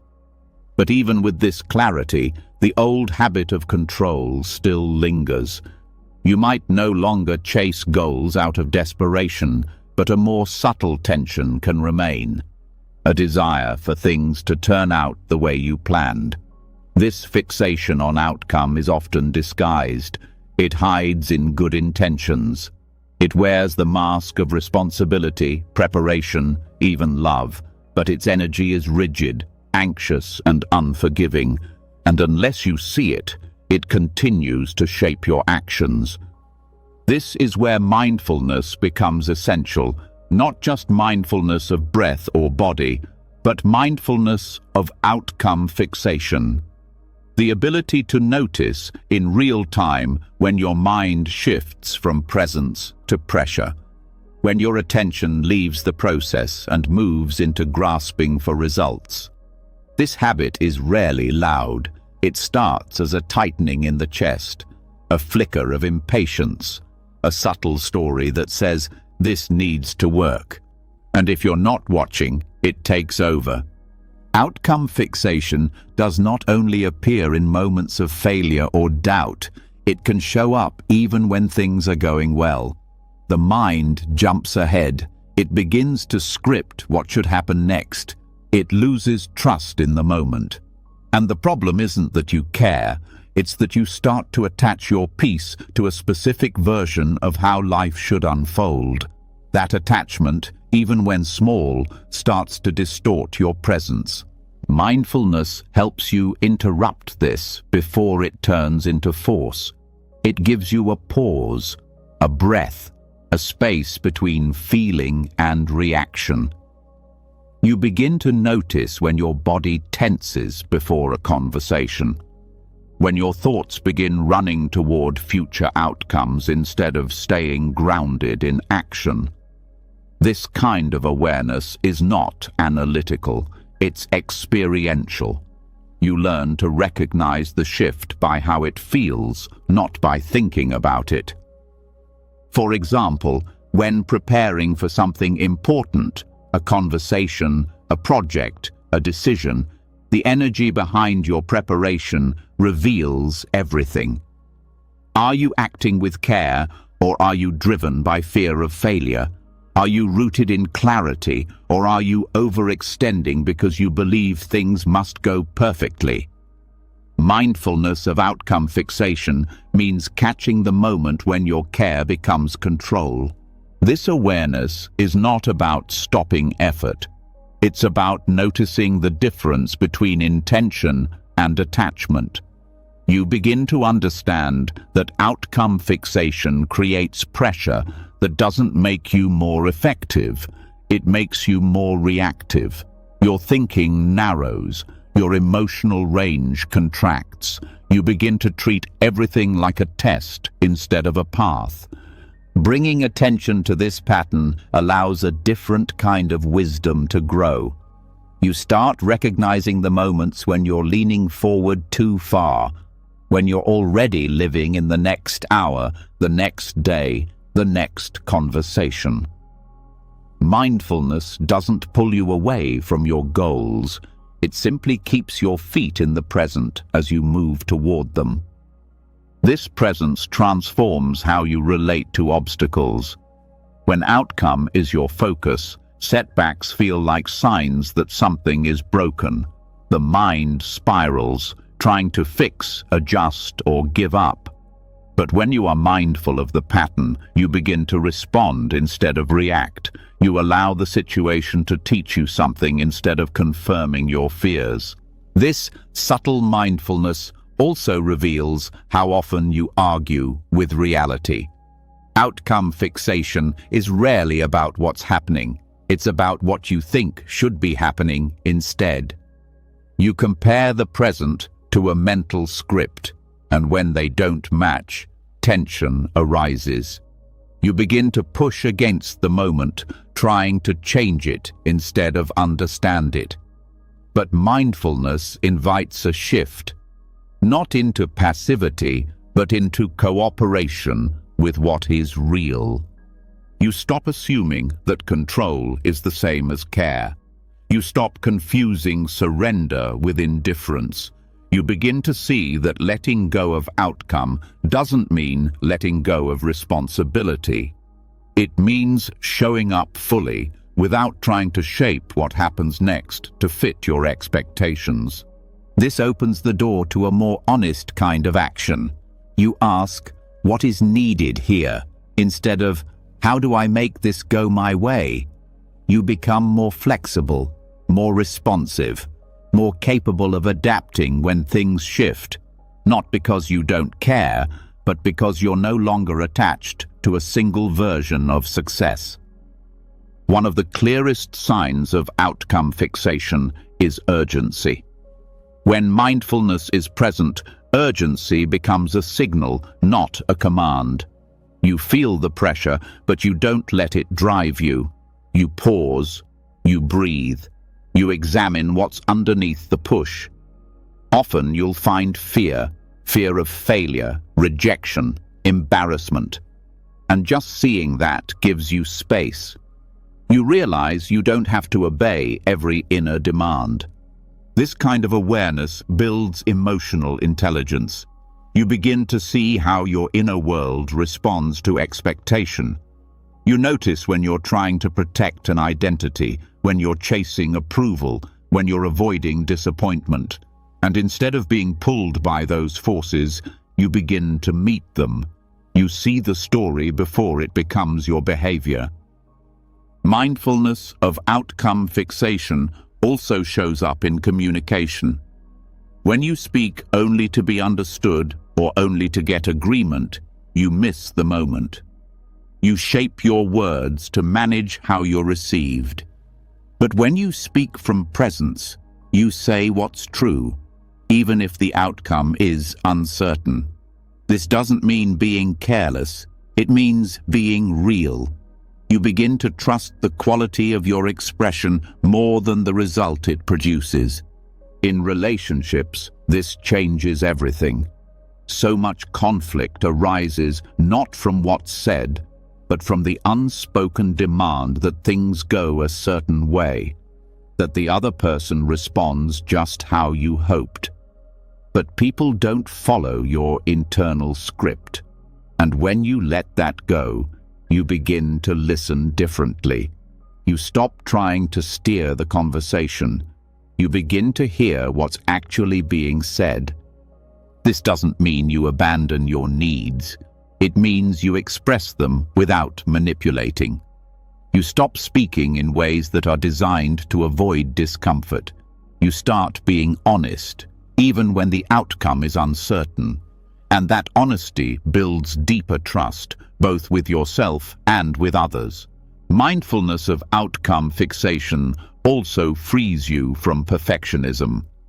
The belief that everything must unfold without flaw is a form of control. It paralyzes action. It shrinks your creativity. But when you see that the desire for perfection is rooted in fear, you can begin to act anyway. You let your work be good enough. You let your growth be messy. You give yourself room to learn. This kind of space allows you to take risks. You begin to move not because success is guaranteed, but because the action feels true. You detach from the fantasy that every step must be justified by a specific result. You begin to understand that some actions are right even if they don't lead where you thought they would. Over time, this becomes a habit, a new pattern. You move with intention, but without clutching. You care deeply, but you don't collapse when life unfolds differently. You hold your goals lightly. You trust your effort without demanding certainty. This trust grows with practice. It's built by returning to the present again and again, noticing when your mind rushes into the future, gently pulling it back, noticing the urge to control, choosing presence instead. This is not something you perfect, it's something you live, moment by moment. You begin to feel the difference in your body. The tension of forcing softens, the tightness around your expectations releases, your breath deepens. You're no longer bracing for impact. You're available to life, not just the life you wanted, but the life that's actually happening. Let this awareness continue. Let it grow into your smallest decisions and your biggest questions. Let it shape your way of listening, of speaking, of planning. Let it guide you not into passivity, but into a deeper kind of clarity, one that does not depend on control to feel safe. Because true freedom isn't found in things turning out the way you want. It's found in knowing that you can meet life fully, even when they don't. And that begins with the simple, powerful act of noticing, before the next step is taken. Even as mindfulness sharpens your awareness of control and the fixation on outcomes loosens its grip, something deeper remains underneath. It is the most persistent force behind urgency, perfectionism, and resistance to change. It hides in the background of nearly every grasping impulse. At the heart of control lies fear, not only of failure or disappointment or judgment, but of something final. The fear that time is slipping, that loss is unavoidable, that life will end. And this truth, often avoided or softened by distraction, is precisely what needs to be faced. Not with panic, but with clarity. This is where Maranasati begins. Mindfulness of death. Contemplating death is not morbid. In Buddhist practice, it is an act of awakening. It cuts through illusion and places the present moment in full perspective. It shows what truly matters. It puts the idea of control into its proper context, not to frighten, but to liberate. Because the more clearly you see the certainty of death, the less interest you have in wasting life on things you cannot truly hold. This reflection begins not with philosophy, but with direct acknowledgement. You will die. This body, no matter how cared for, will not last. This name, this role, this story, they will pass. Everyone you love will also go. Everything you have will change hands or dissolve, and nothing you build will remain untouched by impermanence. When this is forgotten, urgency grows. You cling tighter. You rush to achieve, to fix, to secure. But when this is seen directly, a strange calm begins to rise, because in the face of death, control is revealed for what it is, a false protection, a shield made of ideas. You can't control when you die. You can't guarantee the safety of those you love. You can't stop time. No amount of planning or perfection will hold life in place. And when this becomes real, a different kind of surrender begins. Not despair, not numbness, but a deep, grounded letting go. The Buddha taught Maranasati not to cause fear, but to remove fear, because fear thrives in the unspoken. When death is denied, it grows in the shadows. But when death is seen clearly, it loses its hold. The contemplation becomes a mirror. It shows that what you're trying to secure with control is not actually secure at all, that the desire to manage every outcome is often a way to avoid the truth that nothing is guaranteed. This reflection changes your relationship to time. The obsession with saving time, filling time, managing time, all of it softens when you realize how little of it is actually yours to hold. Instead of trying to squeeze meaning into every second, you begin to appreciate the time you do have.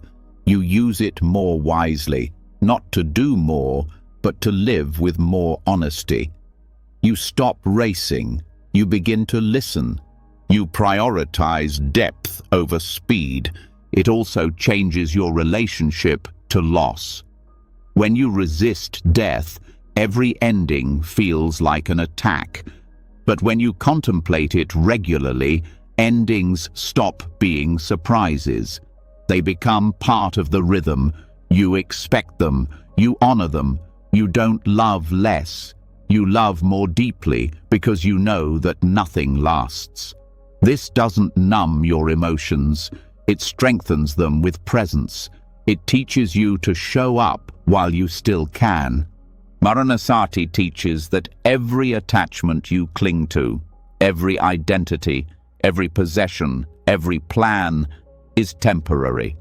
This is not a punishment. It's a call to presence. You stop trying to build permanence where there is none. You stop using control to avoid the discomfort of change. You learn to stand in the flow of life, not against it. This reflection also brings humility. You realize that no matter how strong, smart, or successful you are not above death. It puts everyone on equal ground. The need to prove, to impress, to outperform becomes meaningless when placed next to mortality. You stop comparing your life to others. You start focusing on how to live it well. It also teaches compassion. When you remember that everyone is moving toward the same end, you become softer. You judge less. You hold less resentment. The driver who cuts you off, the colleague who annoys you, the friend who disappoints you, they are all, like you, temporary. And that truth opens your heart. You stop taking everything so personally. You see the fragility in others and in yourself. Maranasati also changes your view of suffering. You stop expecting life to be easy. You stop hoping that control will remove pain. Instead, you begin to ask how to meet pain with clarity, how to suffer wisely without adding extra layers of resistance. You begin to understand that avoiding suffering is not the path. Facing it with presence is. This practice sharpens your priorities. It reveals what is noise and what is essential. Many of the things you stress about lose their urgency when placed next to death. You begin to let go of the opinions that don't matter, the arguments that drain your energy, the goals that aren't rooted in your values. You simplify, not out of fear, but from clarity. You also begin to make decisions more cleanly. When you know time is limited, you stop postponing honesty. You say what needs to be said. You walk away when it's time to walk. You commit when something truly matters. You stop delaying your own life out of indecision or fear of being wrong.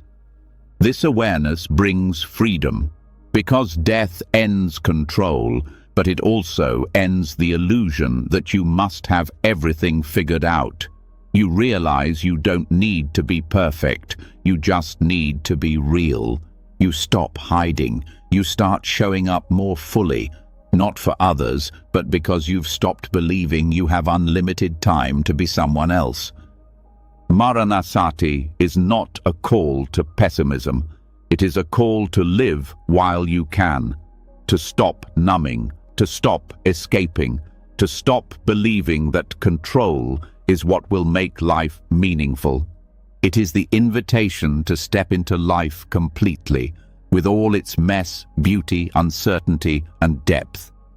This reflection deepens gratitude, not the kind you write down as a task, but the kind that flows naturally when you realize this moment will not return. You become grateful for things you used to ignore, a breath, a smile, a quiet hour. You no longer need life to be perfect. You just need to be awake for it. And perhaps most importantly, Maranasati helps you prepare, not for the moment of death itself, but for the moments leading to it.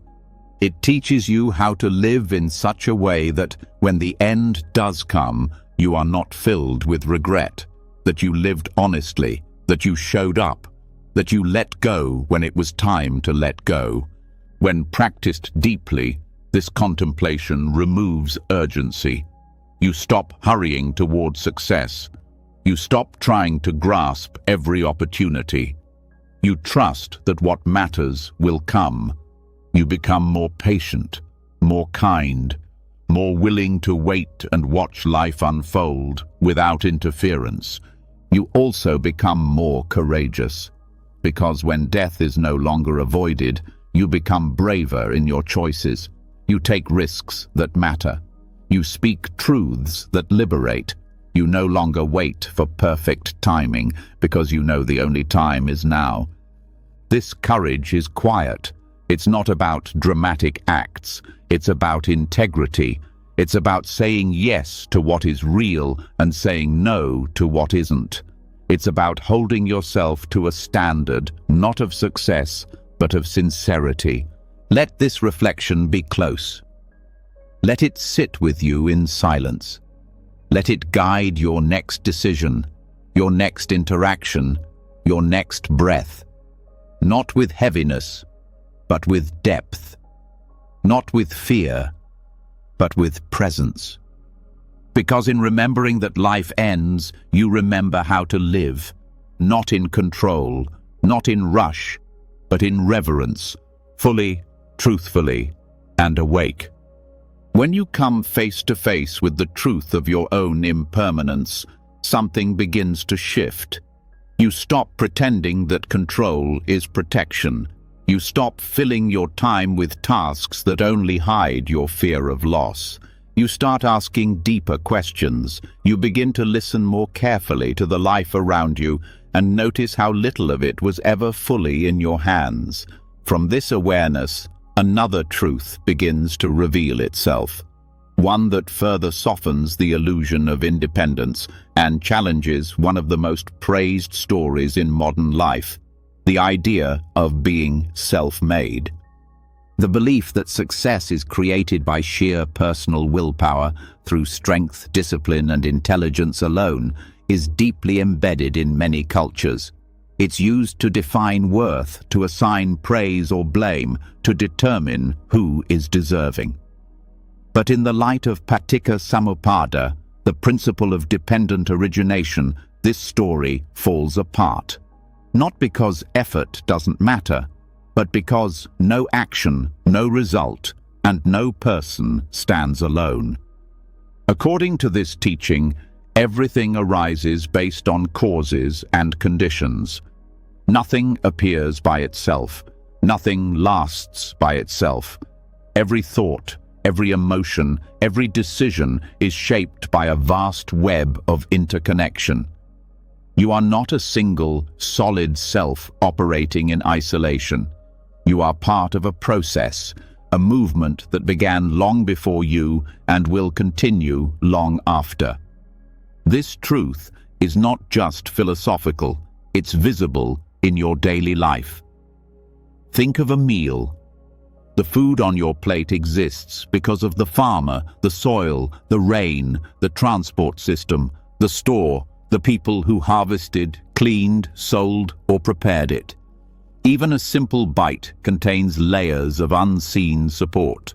And this same network of support exists behind your successes, behind your education, your skills, your health, your access to tools, your environment, and every person who influenced your growth. Dependent origination teaches that nothing arises independently. Not a tree, not a thought, not a person's success. When you look at any achievement, your own or someone else's, and trace it back, you find conditions: family, teachers, timing, opportunity, health, and sometimes even luck. These aren't excuses. They're reality. They don't erase effort. They put it in context.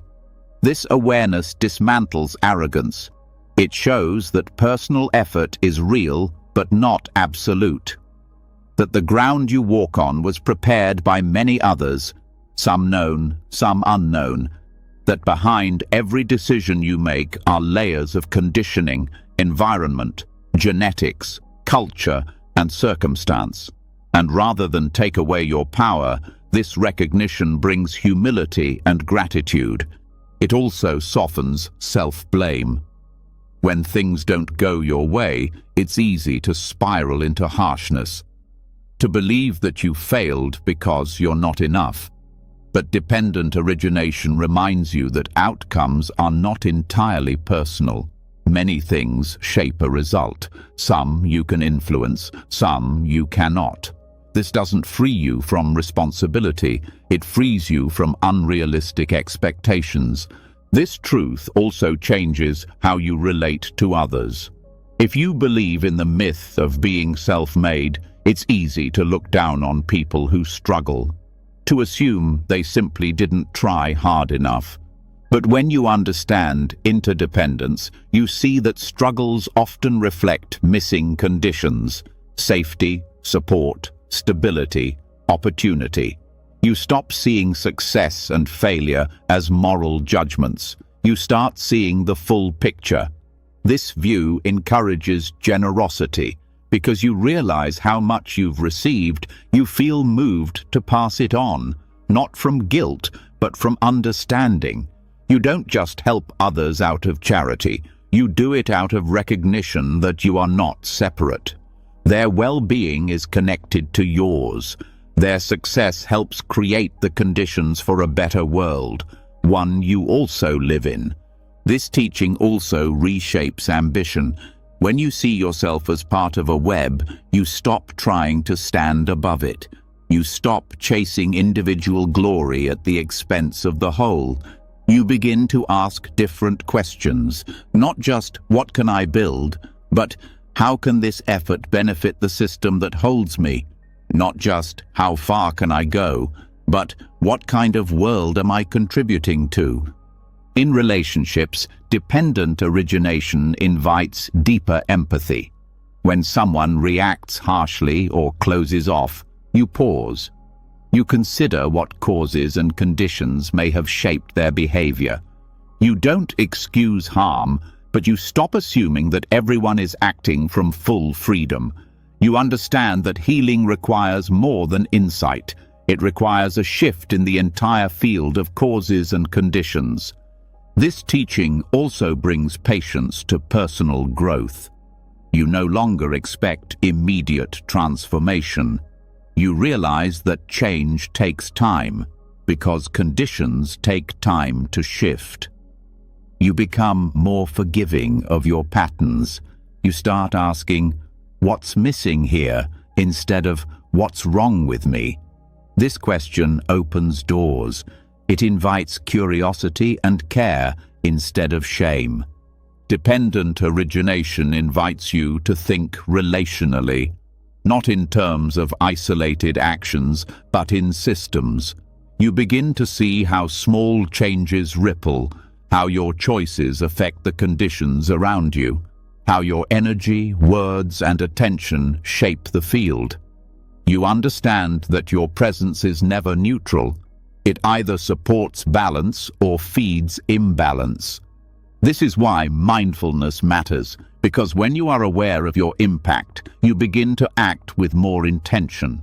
You choose not only what benefits you, but what supports the health of the whole. You see that peace, kindness, and clarity are not just personal goals. They are contributions to the wider field of life. This truth also helps dissolve jealousy. When someone else succeeds, you don't assume it takes away from you. You understand that their success is not isolated. It came from conditions that are different from yours. And when those conditions are right, your own path will unfold. You don't need to compete. You need to tend to your ground. This teaching also encourages collaboration. The more you see how nothing arises alone, the more you value cooperation over competition. You stop trying to carry everything alone. You ask for help. You offer help. You recognize that progress often moves through relationship, not individual force. Even in spiritual practice, dependent origination brings clarity. You stop comparing your path to others. You understand that everyone's process is shaped by different causes, different habits, wounds, insights, and backgrounds. You stop rushing. You start focusing on what supports your growth now. You trust that with the right conditions, transformation will come. This also helps you let go of false pride. When others praise you, you accept it with grace, but you don't let it inflate your ego. You remember the people, the timing, the chances that helped you get here. You hold your success lightly, not because it doesn't matter, but because it's not only yours. And when things fall apart, this teaching provides resilience. You stop blaming fate or yourself. You ask what shifted in the conditions. You learn to respond, not just react. You understand that life is fluid, that endings are not failures. They are signals that new causes are needed. This view brings freedom from isolation. You stop carrying the burden of life as a solo project. You realize that asking for support is wise, not weak, that contributing to others is natural, not noble. You start to live in a way that acknowledges how deeply we belong to each other. Dependent origination is not just a concept to reflect on. It's a lens to live through. It reminds you that everything you do matters, not because you're the center of the universe, but because you're part of it. Every action supports or disrupts the field. Every choice either deepens harmony or strengthens confusion. Let this awareness shape the way you speak, work, rest, and relate. Let it remind you that no achievement is ever purely individual. Let it soften the pride that separates you and the shame that isolates you. Let it return you to humility, not the kind that makes you small, but the kind that makes you whole. Because in the web of life, no one stands alone. And when you understand this, you no longer need to pretend that you got here by yourself. You begin to walk differently, more aware, more generous, more grounded. And from that place, real strength grows. As the illusion of separation fades and the myth of self-made success dissolves under the light of interdependence, something deeper becomes visible. You begin to see not just how things arise, but also how easily perception becomes distorted. Even when you recognize that nothing happens in isolation, the mind still holds onto preferences, clings to expectations, and compares what is happening to what it thinks should be. This subtle gap between what is real and what is wanted becomes a quiet source of tension, and it's here that the practice of right view becomes essential. Right view is the foundation of the Buddhist path. It's not about beliefs, it's about perception. It trains the mind to see clearly without the filter of craving or resistance, to stop twisting reality into a shape that feels more comfortable and to begin relating to it as it actually is. This shift is not passive. It doesn't mean accepting harm or giving up on change. It means working with what is true, not what is hoped for, imagined, or demanded. The mind is often trained to move toward what I want. Goals, relationships, experiences, even spiritual growth, they're all filtered through personal preference. But when that preference is mistaken for truth, clarity is lost. You begin to live in a world of stories, assumptions, and reactivity. You respond not to what is, but to what you wish was happening instead. And in doing so, you miss the life in front of you. Right view breaks this pattern. It invites stillness before reaction. It invites observation before judgment. It asks you to see causes and conditions, not just conclusions. When something difficult arises, the habitual mind labels it bad, wrong, unfair. But right view asks, what made this arise? What's actually happening beneath the label? This doesn't mean you suppress your feelings. It means you explore them with precision. Anger, sadness, joy, fear, all of it becomes material for understanding. You stop identifying with the emotion. You start witnessing it. You stop saying, this shouldn't be happening, and start asking, what is this teaching me? Right view also helps you detect the mind's tricks. It shows how desire distorts reality. When you want something badly, the mind exaggerates its value. It ignores the costs. It creates stories to justify getting it. The same happens with aversion. When you fear something, the mind magnifies its threat. It narrows your vision, but with right view, you begin to hold that desire or fear in awareness without immediately acting on it. You learn to see your thoughts about reality as different from reality itself. This view also challenges the way comparison arises. The mind often wants to measure how far ahead or behind you are, who has more or less, who is winning or failing. But these comparisons are based on a distorted lens. They ignore the complex web of causes that shape each person's life. They turn others into mirrors of your own insecurity. Right view helps you step back from this pattern and meet your path with attention, not judgment. It also brings steadiness when things change.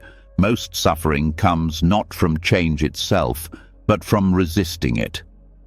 Right view trains you to expect change, to understand that everything arises and passes based on conditions. It teaches you that nothing is fixed, not your identity, not your circumstances, not even your thoughts.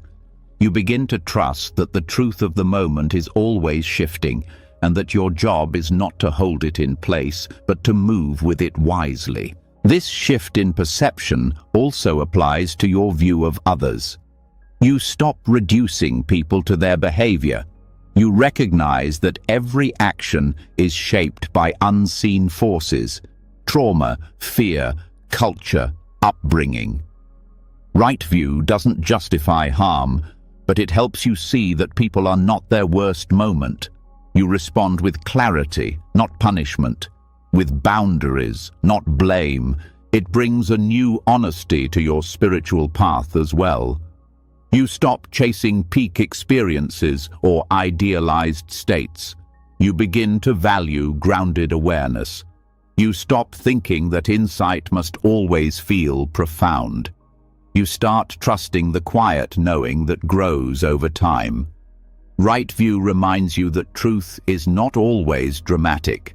Often it's subtle, a soft shift in how you hold your experience. This view becomes especially important when navigating loss or failure. The mind wants to label these as proof that something has gone wrong. But with right view, you see that pain is not punishment. That discomfort is not the enemy. That failure is often the next condition in the path of growth. You learn to meet these moments without collapsing. You learn to respond without panic. Right view is not rigid. It adapts to context. It doesn't mean always being neutral or detached. Sometimes, right view means taking strong action. Sometimes it means stepping back. The key is not what you do, but whether your action is based on what's real. Are you seeing clearly or reacting blindly? Are you aligned with the truth of the situation or just avoiding discomfort? This clarity also changes how you approach goals. When you move from what I want to what is, your goals become expressions of truth, not escape plans.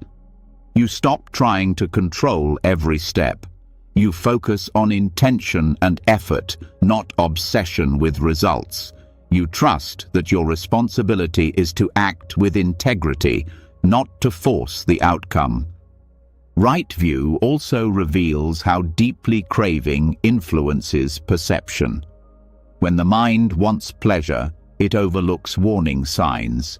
When it wants to avoid pain, it dismisses necessary truth. This bias affects every layer of decision-making. Right view shines light on these blind spots. It teaches you to ask, am I seeing clearly or just seeing what I want to see? This brings more integrity to your daily life. You stop making choices out of habit or fear. You begin to listen more carefully to your body, to others, to the moment. You trust your intuition more, not because it always gives you answers, but because it becomes rooted in clarity, not emotion. Over time, this practice transforms your inner landscape. You stop living in resistance. You stop needing things to always match your preferences. You begin to meet life with interest, not expectation. You stop trying to predict or manipulate the future. You start showing up for what's here. This doesn't mean becoming passive. Right view supports wise action, but it asks you to take action from reality, not fantasy. You plan, you prepare, you work, but without illusion. You know that conditions change, that nothing is guaranteed, and so your effort becomes clean, steady, flexible. In conversations, right view teaches you to hear what's really being said, not just what you assume or fear. You ask more questions. You pause before reacting. You listen without preparing your reply. You stop defending your image. You start listening with your whole attention. This view also protects you from self-deception. The mind wants to avoid what's painful to see. It wants to stay comfortable. But right view challenges this. It invites discomfort. It tells you that truth is more valuable than comfort, that growth requires honesty, that peace requires facing what is real, even when it's difficult. Let this awareness continue to deepen. Let it guide how you read situations, how you respond to emotion, how you plan your day. Let it remind you that perception is powerful, and that clarity is not something that happens once, but something you practice in every moment. Because when you begin to see what is truly there, not just what you want to see, you begin to live with real wisdom. You stop arguing with reality. You stop needing life to match your preferences. You begin to meet life as it is, and that meeting point is where freedom begins. As perception shifts from craving to clarity, and you begin to meet life as it truly is, rather than how you wish it to be, something else becomes more obvious: the invisible pressure of time. Even when you start seeing with right view, the clock continues ticking in the background of your mind. You feel it in your breath, your schedule, your comparisons, your fears. It doesn't just push you forward, it weighs on your choices. It shows up as urgency, frustration, restlessness, and often the suffering tied to time doesn't come from time itself, but from the way we relate to it. Buddhism offers a different relationship to time, one that is not linear, not rigid, and not measured by deadlines. It invites you to step outside the belief that progress must follow a strict path or that worth is proven through speed. It helps you see that urgency is often another form of control, and that clinging to specific timelines is a quiet way of saying, "This moment isn't enough." Letting go of time does not mean letting go of responsibility. It means releasing the anxiety that your life must unfold according to a mental schedule. It means understanding that spiritual growth, healing, creativity, love, none of these obey your preferred timing. They have their own rhythm. They unfold when the conditions are right, not when your calendar demands it. This perspective starts to shift how you view progress. In a linear mindset, progress is always forward. More is better. Faster is stronger. But in Buddhist insight, progress is circular, spiral, even still at times. Some of the most meaningful changes happen when nothing seems to be happening. Silence, pause, waiting. These are not delays. They are part of the process. When you cling to time, you rush. You move faster than your wisdom. You make decisions based on impatience, not alignment. You force conversations before they're ready. You push yourself toward goals that no longer serve you. This creates exhaustion, not from doing too much, but from constantly resisting the present. Letting go of time means dropping the inner stopwatch. It means no longer measuring your growth, your healing, your rest, your relationships against an imagined clock. It means trusting that things are always moving, even when you can't see the movement. That your pace is not wrong. That slowness is not failure. This view helps release the pressure of late blooming, the belief that by a certain age you should have achieved, become, proven something. That narrative is not rooted in truth. It is a cultural story, one that often ignores your actual life experience. Letting go of time means letting yourself bloom when the conditions are finally right, not when the world tells you to. It also frees you from comparing timelines with others. Every person's path is shaped by different causes and conditions. No two lives are meant to unfold the same way. The idea that someone is ahead or behind is an illusion.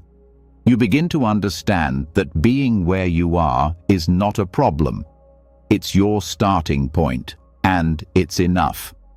This shift allows you to make peace with delay. Waiting is no longer an obstacle. It becomes part of the unfolding. You begin to listen more carefully during pauses. You stop trying to fill every moment. You learn to rest in the in-between, to trust that sometimes nothing happening on the outside means deep integration is happening within, even in daily tasks. Letting go of time changes the energy behind what you do. You start cooking, writing, working, relating, not to check things off a list, but to engage fully. Time slows, not because the clock stops, but because your attention deepens. You experience more of life in each moment. This practice softens your fear of aging. The idea that life diminishes with time begins to dissolve. You stop rushing to stay young, relevant, or impressive. You begin to value presence over appearance, depth over speed. You realize that wisdom doesn't follow a linear path, that some things can only be understood with time, and that the process itself is the teacher. It also helps you face uncertainty. When you're no longer trying to control how quickly things resolve, you become more stable in the unknown. You stop demanding answers before they're ready. You stop assuming that discomfort means something is wrong. You learn to stay with the questions longer, to allow clarity to arrive on its own. This view transforms how you relate to goals. Instead of racing toward a result, you begin to move from purpose. You act because it aligns with your truth, not because you're running out of time. You're no longer chasing milestones. You're cultivating presence. And that presence often leads to more meaningful results. Not because you forced them, but because you stopped rushing them. Letting go of time also restores joy. When you're no longer focused on how much time you have left or how far you have to go, you begin to enjoy where you are. You notice the small moments, the sound of leaves, the way your breath feels, the light through a window. These moments don't look like progress, but they are what a full life is made of. In relationships, this softens expectations. You stop needing people to grow or change on your schedule. You begin to accept others where they are. You stop pushing connection before it's ready. You let people take their own path, just as you take yours. This doesn't mean you wait forever. It means you stop forcing. You learn the timing of trust. This view also changes your inner dialogue. You speak to yourself with more patience. You stop saying, "I should be further along." You begin to ask, "What is this moment asking of me?" You stop measuring your worth by speed or achievement. You begin to honor your own rhythm, and that respect becomes the ground for growth. Letting go of time helps you accept impermanence with more ease. You stop fighting the fact that all things end. Instead, you allow endings to shape your presence. You begin to cherish more and cling less. You stop delaying love. You stop waiting to start. You understand that the time is now, not because it's urgent, but because it's real. This does not mean you live without structure. It means you hold structure with flexibility. You still make plans. You still keep commitments. But you don't let schedules define your worth. You don't let time pressure override your awareness. You allow the flow of life to inform your timing, not just your to-do list. In spiritual practice, this brings depth. You stop expecting instant transformation. You stop rushing to feel better.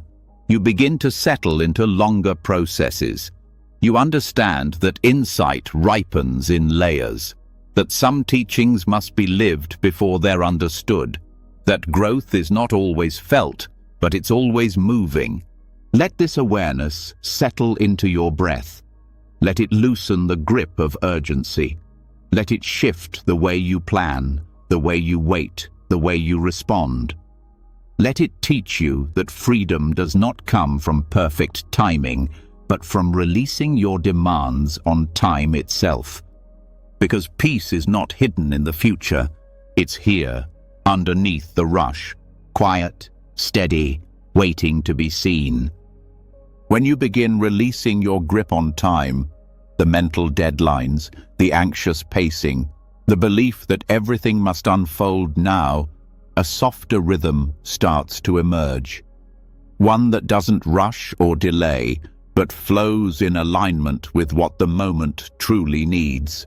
In that space, urgency no longer drives your behavior, but something subtler still remains: the ego's wish to shape, to fix, to control. Even without a clock pushing you, there may still be a voice inside that says, "I must make this happen." This voice can be relentless, and often it hides beneath the surface of good intentions. To meet it fully, what's needed is not more willpower, but compassion. Compassion, or karuna, is not sentimental. It's not about rescuing, pleasing, or becoming passive.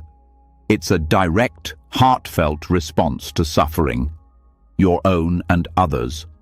And its power lies in how it dissolves the tightness of ego. Ego wants to control outcomes to protect its sense of importance. Compassion doesn't need to control anything. It sees pain and chooses to stay open anyway. It doesn't panic when things go wrong. It doesn't withdraw when discomfort arises. It simply remains present and engaged. When you meet yourself with compassion, the need to force your way through life starts to fade. You no longer try to bully yourself into growth. You stop defining your worth by your productivity or success. You understand that you're human, imperfect, changing, learning. And this kindness toward your own imperfection makes room for transformation without pressure. The ego, at its root, fears being powerless. It fears failure, rejection, and loss. So it reacts by trying to dominate. It creates rigid goals, expectations, identities. It builds strategies for being right, being seen, being in control. But compassion allows you to turn toward these fears without judgment. It allows you to say, "This hurts. This is hard, but I don't need to fix or prove anything right now. I can simply be here." This internal shift makes your outer actions less reactive. You begin to act from care, not from defense. You speak with understanding, not just with the goal of being understood. You choose what's helpful, not what's most impressive. And because you're no longer obsessed with control, you become more effective. You listen more deeply. You respond more wisely. You give others space to be human too. Compassion also helps dissolve the habit of perfectionism. When ego leads, there's a constant pressure to get things exactly right. Every mistake becomes a threat to your image. But compassion sees mistakes as part of the learning process. It doesn't excuse harm, it simply recognizes that growth involves stumbling. This recognition doesn't make you careless, it makes you more patient and courageous. In relationships, compassion softens the impulse to control how others see you. It allows you to be honest without managing their response. You become more real. You let go of the need to impress or please. And this authenticity builds trust. People can feel when you're not performing. They can feel when your care is genuine. Compassion also prevents burnout. When you act from ego, your energy becomes strained. You try to carry everything alone. You believe that letting go means weakness. But when compassion guides you, you start to notice your limits. You rest without guilt. You say no without shame. You begin to trust that your worth doesn't come from endless doing. It comes from your presence, your sincerity, your ability to care without controlling. This shift changes how you view challenges. The ego wants to fix problems quickly to avoid discomfort. Compassion stays longer. It asks deeper questions. It doesn't rush to solve. It listens. And often, this patient presence reveals insights that force could never reach. You begin to understand that not all suffering needs to be removed right away. Some of it needs to be witnessed. When you meet others with compassion, their defensiveness often softens. Control creates resistance. Compassion creates connection. It says, I see your pain, and I don't need to change you to be okay. This space allows for real transformation, not because you forced it, but because you stopped demanding it. Even in leadership or influence, compassion brings balance. Without it, power can become manipulation. You start to see people as means to an end, but compassion brings you back to service. You lead not to control outcomes, but to support growth. You stop managing people through fear or pressure. You create environments where truth can emerge. Compassion also reduces inner conflict. So much of the ego's tension comes from resisting your own emotions. When you feel anxious, you try to suppress it. When you're tired, you push through it. When you're angry, you judge yourself. But compassion welcomes these states. It doesn't indulge them. It simply holds them without rejection. And in that holding, they begin to shift. This inner peace makes it easier to let go of certainty. The ego wants to know exactly how everything will turn out. Compassion says, even if I don't know, I can still care. I can still act. It allows you to show up in the unknown without needing to control it. It brings courage, not the kind that forces, but the kind that stays present. In spiritual practice, compassion dissolves spiritual ambition. The desire to be more advanced, more peaceful, more enlightened. It can become another ego trap. But Karuna reminds you that the path isn't about becoming superior. It's about becoming more available to the suffering around you, more real, more present, less divided. This quality also helps you face injustice with clarity. Compassion doesn't mean passive acceptance of harm. It means responding without hatred. It means taking action rooted in care, not blame. It means using your voice, your body, your resources, not to punish, but to heal.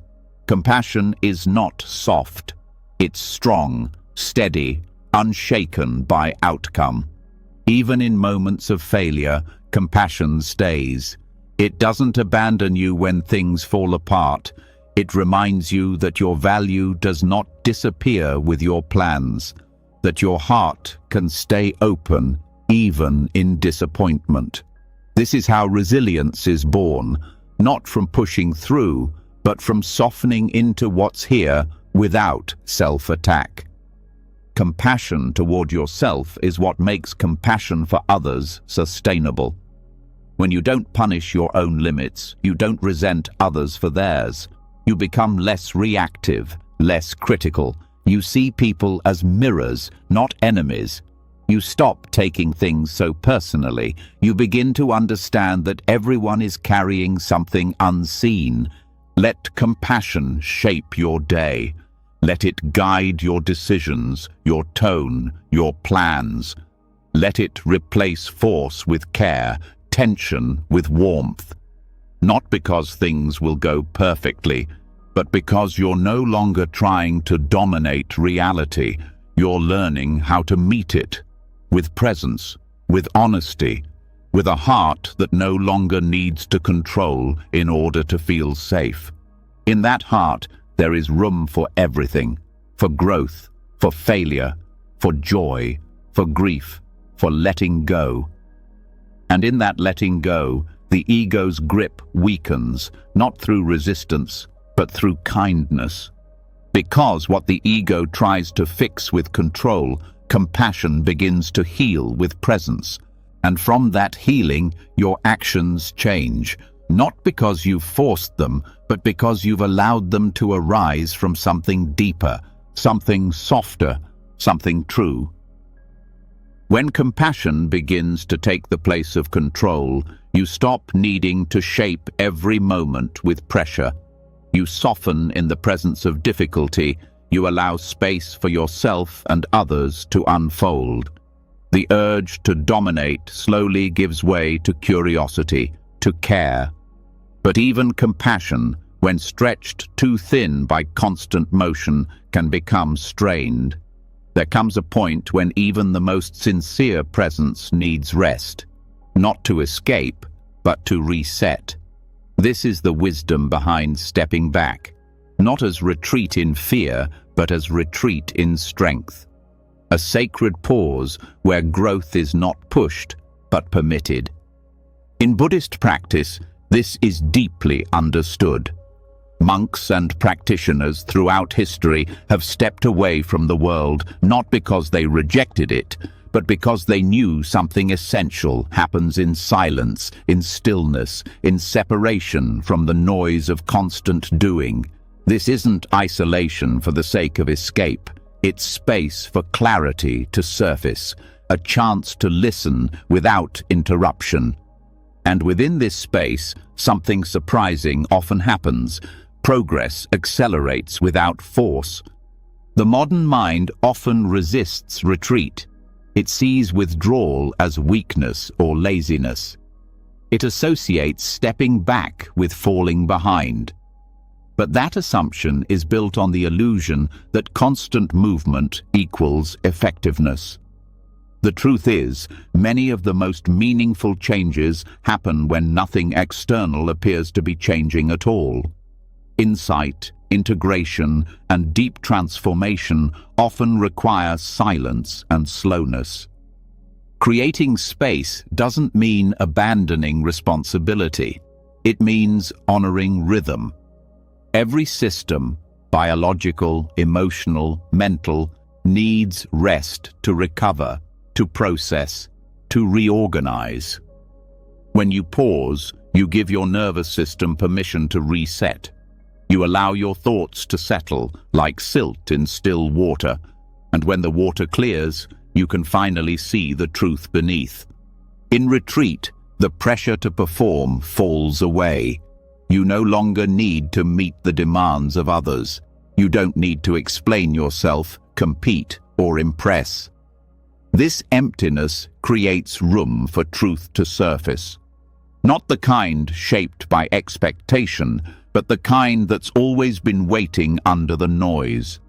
You stop hearing just the loudest parts of yourself and start hearing the parts you've ignored. Pulling back also reveals patterns. When you step out of the cycle of constant doing, you begin to see what drives your action. You notice the automatic responses, the subtle compulsions, the hidden motivations that shape your behavior. In daily life, these patterns are easy to miss because you're too close to them. But with distance, they become clearer, not for judgment, but for understanding. In this understanding, healing happens, not by force, but by permission. The body begins to relax in ways it hasn't before. The mind loosens its grip on control. Emotions that were pushed aside finally rise and release. Not because you analyze them, but because you gave them space to move. This is what makes retreat powerful. It doesn't solve problems by thinking harder. It allows the deeper intelligence of the body and heart to do their quiet work. Stepping back also changes how you relate to goals. You start to see which ones came from truth and which came from fear. You begin to feel which dreams still resonate and which have expired. Without the pressure to prove or produce, your inner compass resets. You remember why you began. And if the original reasons no longer hold, you are free to begin again. This freedom makes it easier to release what no longer fits. In the quiet of retreat, it becomes obvious which habits and roles are draining your energy. You no longer need a dramatic crisis to justify letting go. You simply feel the difference between what nourishes you and what depletes you. That clarity doesn't always come through thinking. It often comes through silence. In monastic life, retreats are not escapes. They are resets. They are structured, deliberate, and purposeful. Time is given not just to rest, but to reconnect with the breath, with the present, with reality as it is. You don't retreat to avoid the world. You retreat to meet it with greater awareness. Even short periods of retreat, a few hours, a day, a weekend, can have profound effects. They allow the mind to drop below surface-level thinking. They restore balance. They make space for insight. They renew the body's energy. You don't need to disappear into the mountains to benefit. You need only to create conditions where quiet is allowed to take root. What unfolds in this quiet is not always comfortable. Retreats bring forward what you've avoided, but they also bring the strength to meet it. When you are no longer caught in constant reaction, you can respond with more clarity. When you are no longer pulled by urgency, you can move with deeper purpose. This practice also redefines productivity. You begin to see that being effective isn't about doing more. It's about doing what matters when it's time. And to know what matters, you must be quiet long enough to hear your own truth. Retreat gives you that opportunity. It reminds you that inner wisdom is not missing. It's just crowded out by noise. In this space, the ego's narrative starts to fade. The need to manage every detail, to control every outcome, begins to lose strength, because you've stepped away from the game where worth is earned by performance. And in that pause, you realize that your value isn't based on output. It never was. This realization doesn't make you passive, it makes you free. When you return from retreat, even a brief one, the world hasn't changed, but your relationship to it has. You respond more deliberately. You make fewer decisions from panic. You say yes with clarity and no with kindness. You are less reactive, more centered, more whole, not because you added something new, but because you remembered what was already there. Retreat also teaches you to be alone without loneliness. You begin to feel the richness of your own company. You stop needing constant input or interaction. You learn how to listen inwardly. And from that listening, a new kind of strength arises. Not the strength to fight harder, but the strength to move with grace. In time, you realize that retreat is not separate from life. It is a way of life, a rhythm, a returning. You carry its lessons with you into daily interactions, into work, into love, into conflict. You stop filling every space. You begin to honor the value of stillness, even in motion. Let yourself create this space, even for a few minutes a day. Let yourself pause without guilt. Let the silence speak. Let the body rest. Let the heart unclench. Because from that place of quiet, outcomes unfold not by force, but by alignment. You don't need to push, you need to listen. And in listening, you begin to hear what your life has been trying to tell you all along. When you give yourself permission to step back, when you stop forcing action and allow space for quiet unfolding, something deeper becomes visible.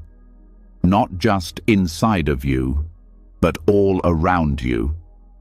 You start to see that the world keeps turning, even when you're not holding it up. That growth continues even when you rest. That wisdom arises when you stop trying to chase it. In the silence of retreat, there is a quiet truth. You are not doing life alone. You never were. This is the beginning of interbeing. Interbeing is a teaching most clearly expressed through the words and life of Thich Nhat Hanh. It is not just a philosophy. It is an invitation to see the world differently, to recognize that nothing exists by itself. Everything leans on everything else. Every breath, every movement, every event is part of a web of relationship. When this is seen, the pressure to control softens and trust begins to take its place. You are taught from an early age to be independent, to achieve alone, to carry your own weight. This can create strength, but it also creates isolation. It builds the illusion that you must figure out everything by yourself, that you must succeed through your own effort alone. But this belief hides the deeper truth, that life is a shared movement, that nothing arises in isolation, that even your breath is not yours alone. It comes from trees, from clouds, from oceans, from the sun. Interbeing points to this truth with quiet power. The food on your plate was grown by many hands. The ideas in your mind were shaped by books, teachers, and conversations. Your resilience was nourished by those who showed you kindness. Even your struggles were shaped by conditions beyond your control. Nothing stands alone. This understanding dissolves the myth of self-sufficiency. It doesn't make you weak, it makes you connected. It allows you to stop pretending that you must carry everything by yourself. It invites you to lean into the support that has always been there, not just from people, but from nature, from silence, from the structure of life itself. Trusting interbeing means accepting that life is not a personal project. It is a collective unfolding. You are part of something larger than your plans, larger than your identity. And when you begin to trust that, you stop needing to manipulate every detail. You stop believing that you're responsible for holding everything together. This trust does not make you passive. It makes you more available. You begin to act not from panic, but from participation. You stop trying to master the flow and start learning how to move with it. You stop seeing others as separate. You recognize that their pain is not different from yours, that their joy is part of your joy, that to care for yourself is to care for the whole. This also changes how you respond to setbacks. When you feel disconnected, unsupported, or lost, the ego says, "You failed, you're alone." But interbeing says, "You are part of something that includes this too. This moment is not the end. It is a thread in a much larger tapestry." And that shift in perspective brings steadiness. It also redefines how you see your contributions. The mind often says, "If I can't do something big, it's not enough." But interbeing teaches that every small act ripples. A kind word, a shared silence, a single breath of patience. These shape the field. You don't need to control the entire system. You only need to meet the moment well. Trust in interbeing also transforms ambition. When you realize that everything is connected, you stop chasing success as a separate outcome. You begin to ask, "What am I building that others can stand on?" You stop striving to stand out and start focusing on how to serve. And in that shift, a different kind of fulfillment arises, one that does not depend on recognition. This teaching also dissolves comparison.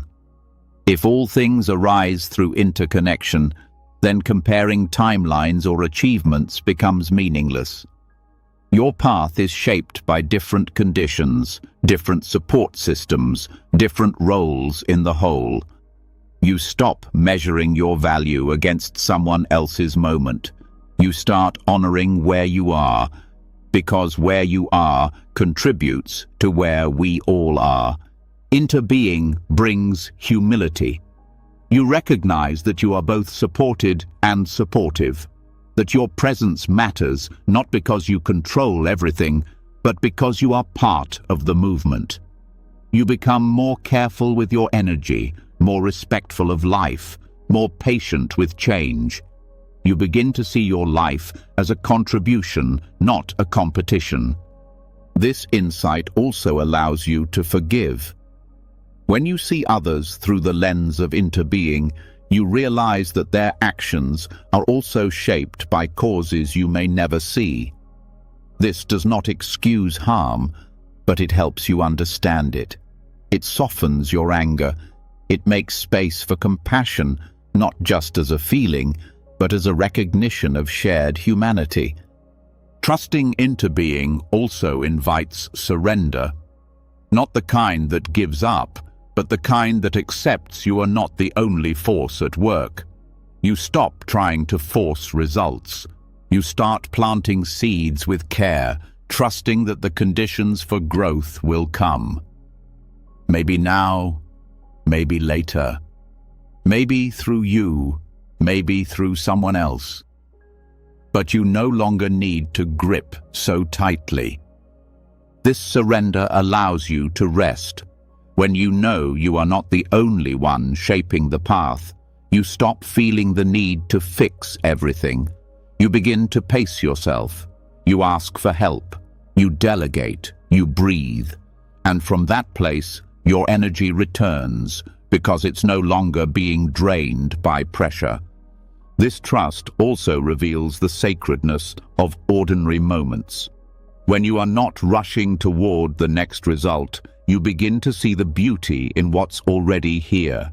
A sip of tea, the wind through leaves, the kindness in a stranger's eyes. These moments are not distractions, they are life. They are reminders that you are not outside of the world. You are woven into it. Even in grief, interbeing offers comfort. The people you love are never truly lost. Their influence lives in your gestures, your words, your presence. What they gave continues through you, and what you give will continue through others. In this way, no life is isolated. No love is ever wasted. Everything continues in new forms. Let this teaching sink into your daily rhythm. Let it shape how you speak, how you plan, how you rest. Let it soften the voice that says you must do it all alone. Let it remind you that you are held by the sky, the earth, the breath, the people who care for you, the moments that guide you forward. You don't need to be in charge of everything. You don't need to prove your worth by carrying the world. You are part of the world. And that belonging is more powerful than control. When you begin to trust the truth of interbeing, the pressure to control, to isolate, to do it all yourself starts to dissolve. You see how everything you are and everything you become is supported by a network so vast it cannot be measured. You stop pretending that your worth comes from standing apart. You start to feel the deep freedom of being part of something greater. But even within this web of connection, there still exists a force that keeps pulling. The mind's tendency to reach, grasp, accumulate, hold. The belief that having more, achieving more, or being more will finally make you enough. And this is where the path of renunciation becomes not a retreat from life, but a return to it. Renunciation, or nekama, is often misunderstood. To many it sounds like loss, giving things up, turning away from joy, living in restriction. But in the Buddhist path, renunciation is not about punishment or deprivation. It is about letting go of what binds you so that you can live with more space, more clarity, more truth. It is not about less life. It is about more freedom within life. This kind of letting go is not forced. It is chosen. It doesn't come from fear or shame. It comes from seeing clearly. You begin to recognize the habits and desires that do not lead to peace. You feel their weight. You notice how certain patterns of grasping leave you more exhausted than fulfilled, and eventually the release becomes obvious. Not because someone tells you to give something up, but because you no longer want to carry what drains your spirit. Renunciation becomes empowerment when you see it not as rejection, but as alignment. You are no longer willing to trade your peace for short-term comfort. You are no longer available for the endless loop of craving and disappointment. You step away not because life is bad, but because you want to meet it with your whole self, unburdened, undistracted, awake. This form of release starts internally. It's not just about letting go of physical things. It's about releasing mental clutter, emotional loops, false narratives. Letting go of the need to be right, to be praised, to be seen a certain way. Letting go of roles that no longer fit. Letting go of the story that you need to prove your worth by constantly achieving. From the outside, it might look like sacrifice, but from within, it feels like a return. You begin to reclaim your energy. You begin to choose stillness over performance, depth over distraction, simplicity over noise. And in doing so, you start to feel more present. You stop being pulled in 10 directions at once. You begin to live in one piece. Renunciation also helps untangle you from compulsion. The ego thrives on automatic doing. It tells you to chase one goal after another. It tells you that rest is weakness, that silence is empty.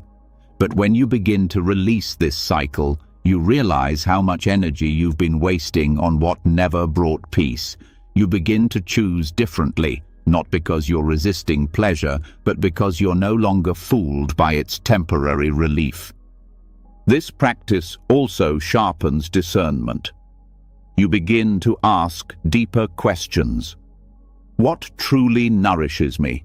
What leaves me feeling hollow? What supports my clarity? What pulls me into confusion? Renunciation becomes a form of wisdom. You start to say no, not as denial, but as devotion. You no longer chase what doesn't matter. Even in relationships, this path becomes clear. You stop clinging to people from fear of being alone. You stop holding on to connections that no longer reflect truth. You no longer need someone else to complete you or fix your pain. You release the grasping, and in that space, real love becomes possible. Love without dependency, without pressure, without control. Renunciation also creates room for joy. Not the joy that comes from stimulation, but the joy that rises quietly when your heart is no longer divided. You begin to delight in stillness. You feel beauty in simplicity. You stop needing constant input to feel alive. The mind becomes clearer, the body becomes lighter, the heart becomes softer. This freedom makes your practice more honest. You are no longer meditating to escape pain or to reach some ideal state. You're not performing spirituality. You're present.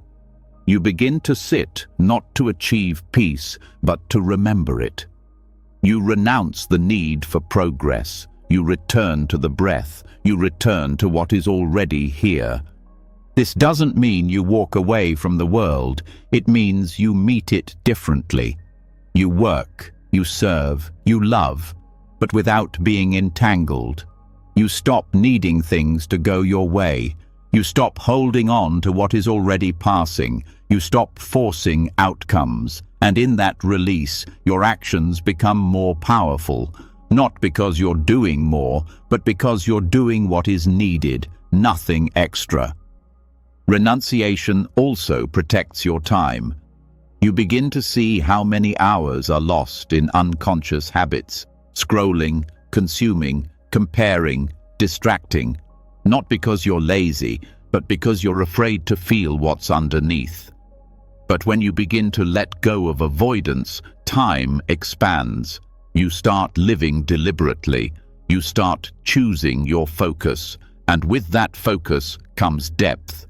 This path is not about denying pleasure.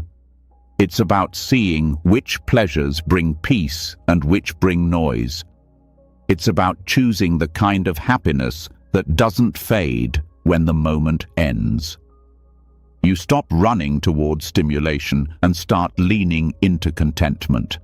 You begin to understand that less craving means more presence. Less reaching means more connection. There is power in this simplicity, a kind of dignity that doesn't depend on status or success. You stop needing to decorate your life to prove its value. You begin to love the ordinary. You find beauty in what is quiet, unnoticed, real. Your attention sharpens. Your heart becomes more available. You start living from essence, not from image. Renunciation also builds strength. Because letting go is not always easy. It asks you to face what you've avoided. It asks you to stand in discomfort without reaching for distraction. It teaches you to hold pain without collapsing, to feel emptiness without rushing to fill it. This strength is not hard or rigid. It's the strength of someone who trusts their own clarity more than their cravings. Over time, this practice brings peace, not the fragile peace of getting what you want, but the deep peace of not needing it anymore. You are no longer tossed by every craving.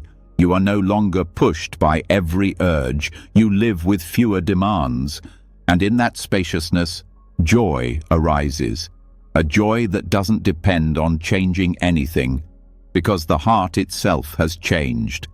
This path is not distant or cold. It is full of life, full of presence. It asks not for less feeling, but for clearer feeling. Not for less connection, but for deeper connection. Not for less engagement, but for wiser engagement. You let go not to escape, but to return to what matters, to what's real, to what you no longer want to live without. Let this way of letting go become your strength. Let it be the doorway back to yourself. Let it show you that you do not need to carry what hurts you, that you are allowed to rest, that you are allowed to choose peace, even if it means walking away from things others chase. Because you have begun to see some things are only heavy because they are no longer yours to hold. When you begin to let go, not from avoidance, but from clarity, something inside you softens. The space that renunciation creates is not empty. It's full of truth. You begin to see more clearly what you've been carrying and why.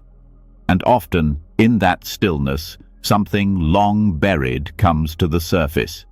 Pain. Not just physical or emotional discomfort, but the raw, unfiltered kind of pain that has been hidden behind striving, control, and distraction. Letting go doesn't erase pain. It simply removes the noise around it. And when that noise is gone, you finally face the truth. Pain is not what breaks you. Resistance is. This is where the Buddha's teaching of the two arrows becomes essential. He described it in simple terms. The first arrow is the unavoidable pain of being human. Illness, loss, failure, aging, disappointment. It is part of life. No one escapes it. But the second arrow is the suffering we create around that pain. The mental story, the judgment, the fear, the resistance. The second arrow is not inevitable. It is optional, and it is often more painful than the first. When pain arises, the instinct is to resist, to push it away, to avoid it, deny it, fix it, or numb it. But resistance is a reaction, not a solution. The more you fight pain, the more tightly it holds on. The mind tries to escape it by blaming, comparing, or replaying the past. The body tenses, the breath shortens, and all of this adds a layer of suffering that wasn't there to begin with. Mindfulness invites a different response. Instead of reacting, it asks you to turn toward the pain with curiosity. Not to indulge it or dramatize it, but to meet it directly. To feel the first arrow, fully, honestly, without adding the second. This doesn't mean you enjoy pain. It means you stop amplifying it. You allow it to rise and fall without building a prison around it. This shift changes everything. You begin to notice when you're making things harder than they need to be. A difficult conversation becomes 10 times heavier when you rehearse it for days in your mind. A small mistake becomes a wound when you replay it with shame. The actual experience may have passed, but the second arrow keeps it alive. And often, the second arrow lasts longer than the first. Seeing this clearly gives you power, not to avoid pain, but to stop making it worse. You start catching yourself in the act of layering suffering on top of discomfort. You notice the should that follows disappointment, the self-criticism that follows sadness, the fear that follows uncertainty. And you begin to ask, is this the second arrow? The answer is often yes. And with that awareness, you can stop. You don't need to add judgment to grief. You don't need to add fear to fatigue. You don't need to add resistance to loss. The pain is already here. Adding more won't protect you. It will only close your heart. This teaching also applies to outcome clinging. When things don't go the way you hoped, the first arrow may be loss or disappointment, But the second arrow is the belief that it shouldn't have happened, that you failed, that life is unfair. These stories don't ease the pain, they deepen it. Clinging to a version of how things should be creates tension around how they are. When you begin to release those stories, pain becomes cleaner. It hurts, but it passes. You cry, but you don't collapse. You feel anger, but you don't lose your center. You are able to stay with what is, without spiraling into what could have been. This is not detachment, it is presence. Allowing pain without resistance also strengthens compassion. When you know what it's like to feel sadness without shame, fear without failure, you become more patient with others. You stop needing people to feel better just to ease your own discomfort. You allow space for them to have their process, just as you've learned to have yours. This also helps you navigate healing. Often, the hardest part of healing is not the original wound, but your judgment of it. You think, I should be over this by now. You feel shame for still hurting, but the second arrow never heals the first. Only kindness does. Only patience does. Only meeting the pain without a story lets it move through. This approach also shifts your response to fear. When fear arises, the mind wants to fight or flee, but often fear is just a signal, not a threat. When you stop reacting to fear as a failure, you can listen to it. You can feel it without obeying it. You can meet it with steadiness, and slowly it loses its grip. In daily life, this awareness becomes practical. A delay, a misstep, an unexpected change, all of these are first arrows. But what you add afterward makes the difference. Do you tighten, blame, rush to fix? Or do you pause, breathe, notice, respond? The habit is to resist. The practice is to allow. This doesn't mean you stop taking action. It means you take action without panic. You move from clarity, not from reactivity. You don't waste energy on stories that keep you stuck. You face what is needed without turning every challenge into a crisis. Over time, this changes your relationship with discomfort. You stop fearing it. You stop needing life to be free of pain. You start trusting that you can meet what comes, not because you enjoy suffering, but because you no longer fear the first arrow. You've learned that the second arrow is where most of the suffering lives. This trust also brings a sense of dignity. You don't need to collapse in the face of hardship. You don't need to hide your pain or exaggerate it. You meet it directly with presence. And in doing so, you discover that your strength does not come from avoiding difficulty, but from your ability to remain whole within it. Let this teaching settle into your awareness.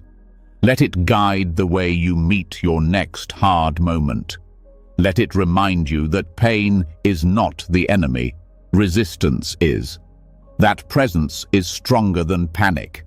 That clarity is more powerful than control, because the first arrow may be sharp, but the second is often your own hand.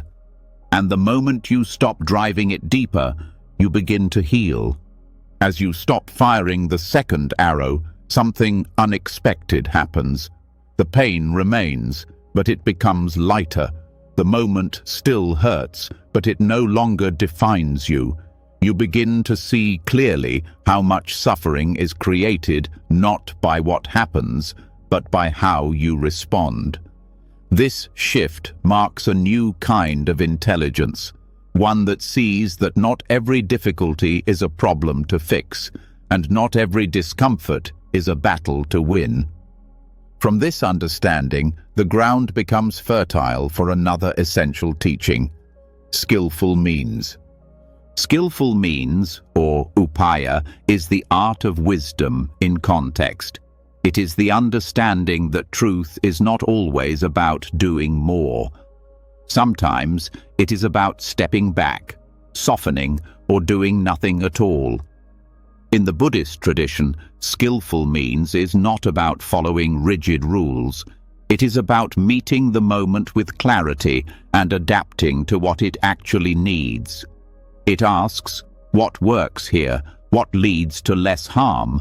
What supports awareness, even if it doesn't look like success? This path often looks different from what the ego wants. The ego says, act now, fix it, prove something. But skillful means says, wait, listen, let go. It does not confuse reactivity with wisdom. It understands that doing for the sake of doing can add confusion, not clarity. And it recognizes that restraint, when born from understanding, is not weakness, it's mastery. Letting go as a form of action may sound passive, but it is often the most engaged and conscious step you can take. It means choosing not to feed the fire, not to continue the argument, not to repeat the same pattern. It means having the strength to stop when your habit is to push forward. It means trusting that allowing space is sometimes what changes everything. This teaching is rooted in deep discernment. It is not about avoiding effort, it is about placing effort where it will serve. A skilled archer does not shoot at every target. A wise person does not speak in every silence. There is a kind of timing that cannot be calculated. It can only be sensed through presence. Skillful means is born from that presence. Letting go can be a form of action in many situations. When a conversation begins to escalate and you choose not to prove your point. When a relationship feels stuck and you stop trying to control how the other person changes. When life doesn't unfold on your timeline and you stop grasping at certainty. These moments are not resignation. They are precision. Skillful means requires humility. It asks you to let go of your plans when they no longer match reality. It asks you to admit when pushing harder is not helping. It teaches you to move with life, not against it. And this requires deep listening to yourself, to others, to the moment as it is. This way of responding does not mean avoiding difficulty. It means meeting difficulty in the most effective way. Sometimes that means pausing. Sometimes that means changing direction. Sometimes that means doing the uncomfortable thing, not because it feels right emotionally, but because it brings long-term clarity. Letting go as skillful means becomes especially powerful when dealing with emotional reactivity. When you feel anger, fear, or shame rise, the habitual mind wants to respond immediately, to speak, to act, to resolve. But wisdom often asks for stillness.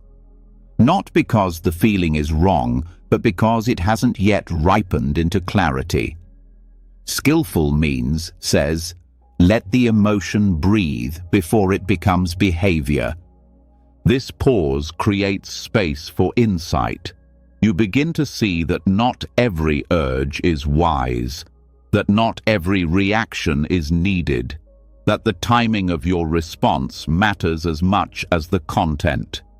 And when you wait, when you step back, when you let go of the need to resolve everything quickly, the right next step often reveals itself, not from force, but from unfolding. In relationships, this becomes essential.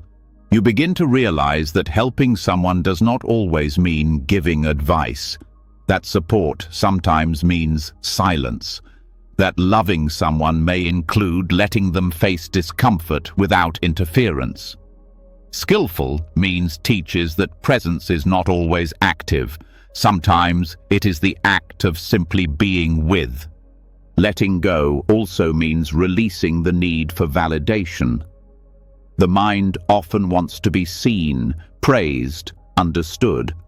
But acting from that need can cloud your choices.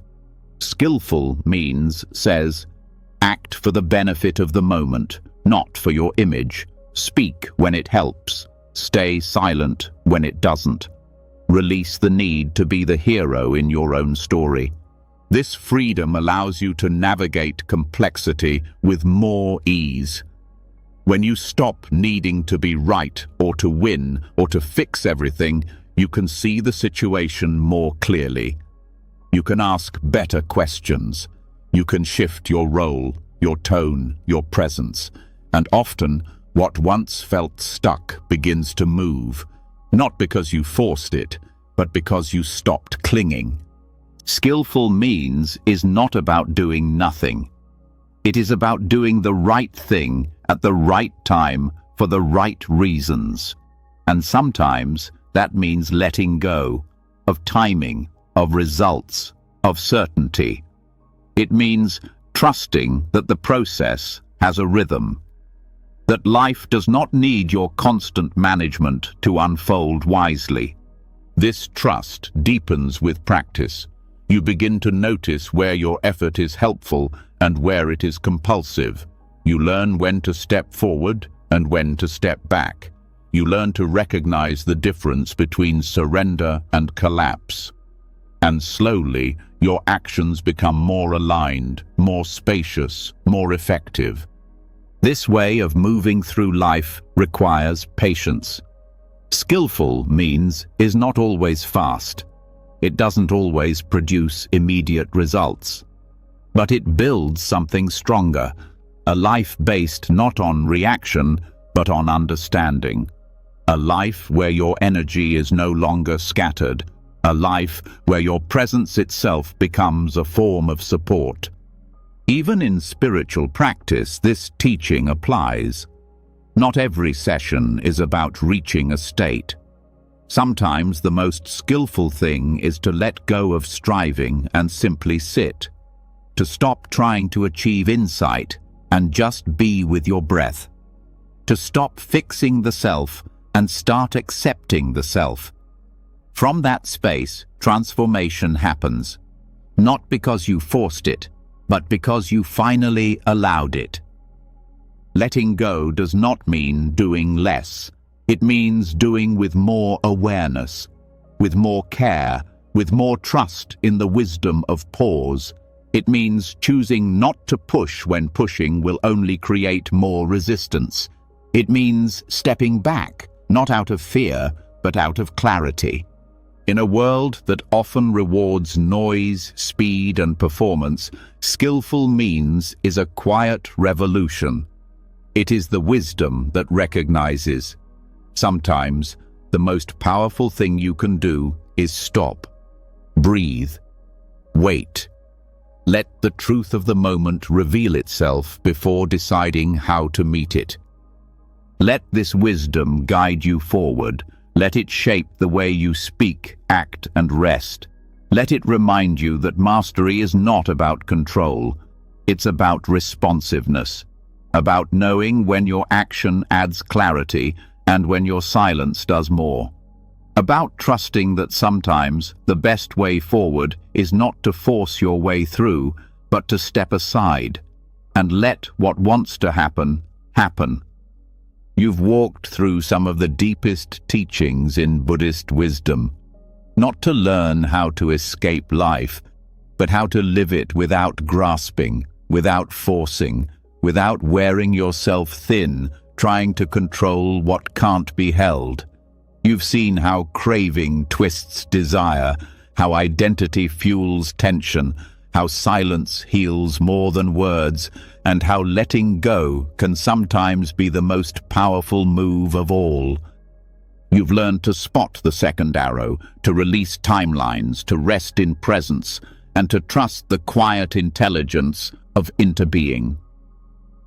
You've felt how compassion dissolves the ego, how retreat creates transformation, and how renunciation isn't loss, it's freedom. This isn't about doing less. It's about doing from peace instead of panic, from clarity, not pressure, from wisdom, not fear. So as you drift into sleep, let the lessons settle deeper than thought. Let your breath soften. Let your hands unclench. There's nothing to fix, no outcome to chase, just this moment, quietly unfolding, and you finally at ease within it. If something in this journey touched you, a phrase, a shift, a breath, share it in the comments below. Not for performance, but as a way to mark your path. Your insight might be the spark someone else needs to hear tonight. And if you'd like to keep exploring this kind of wisdom, don't forget to subscribe and turn on the bell. We're building a space here for clarity, calm, and real growth, and you're always welcome.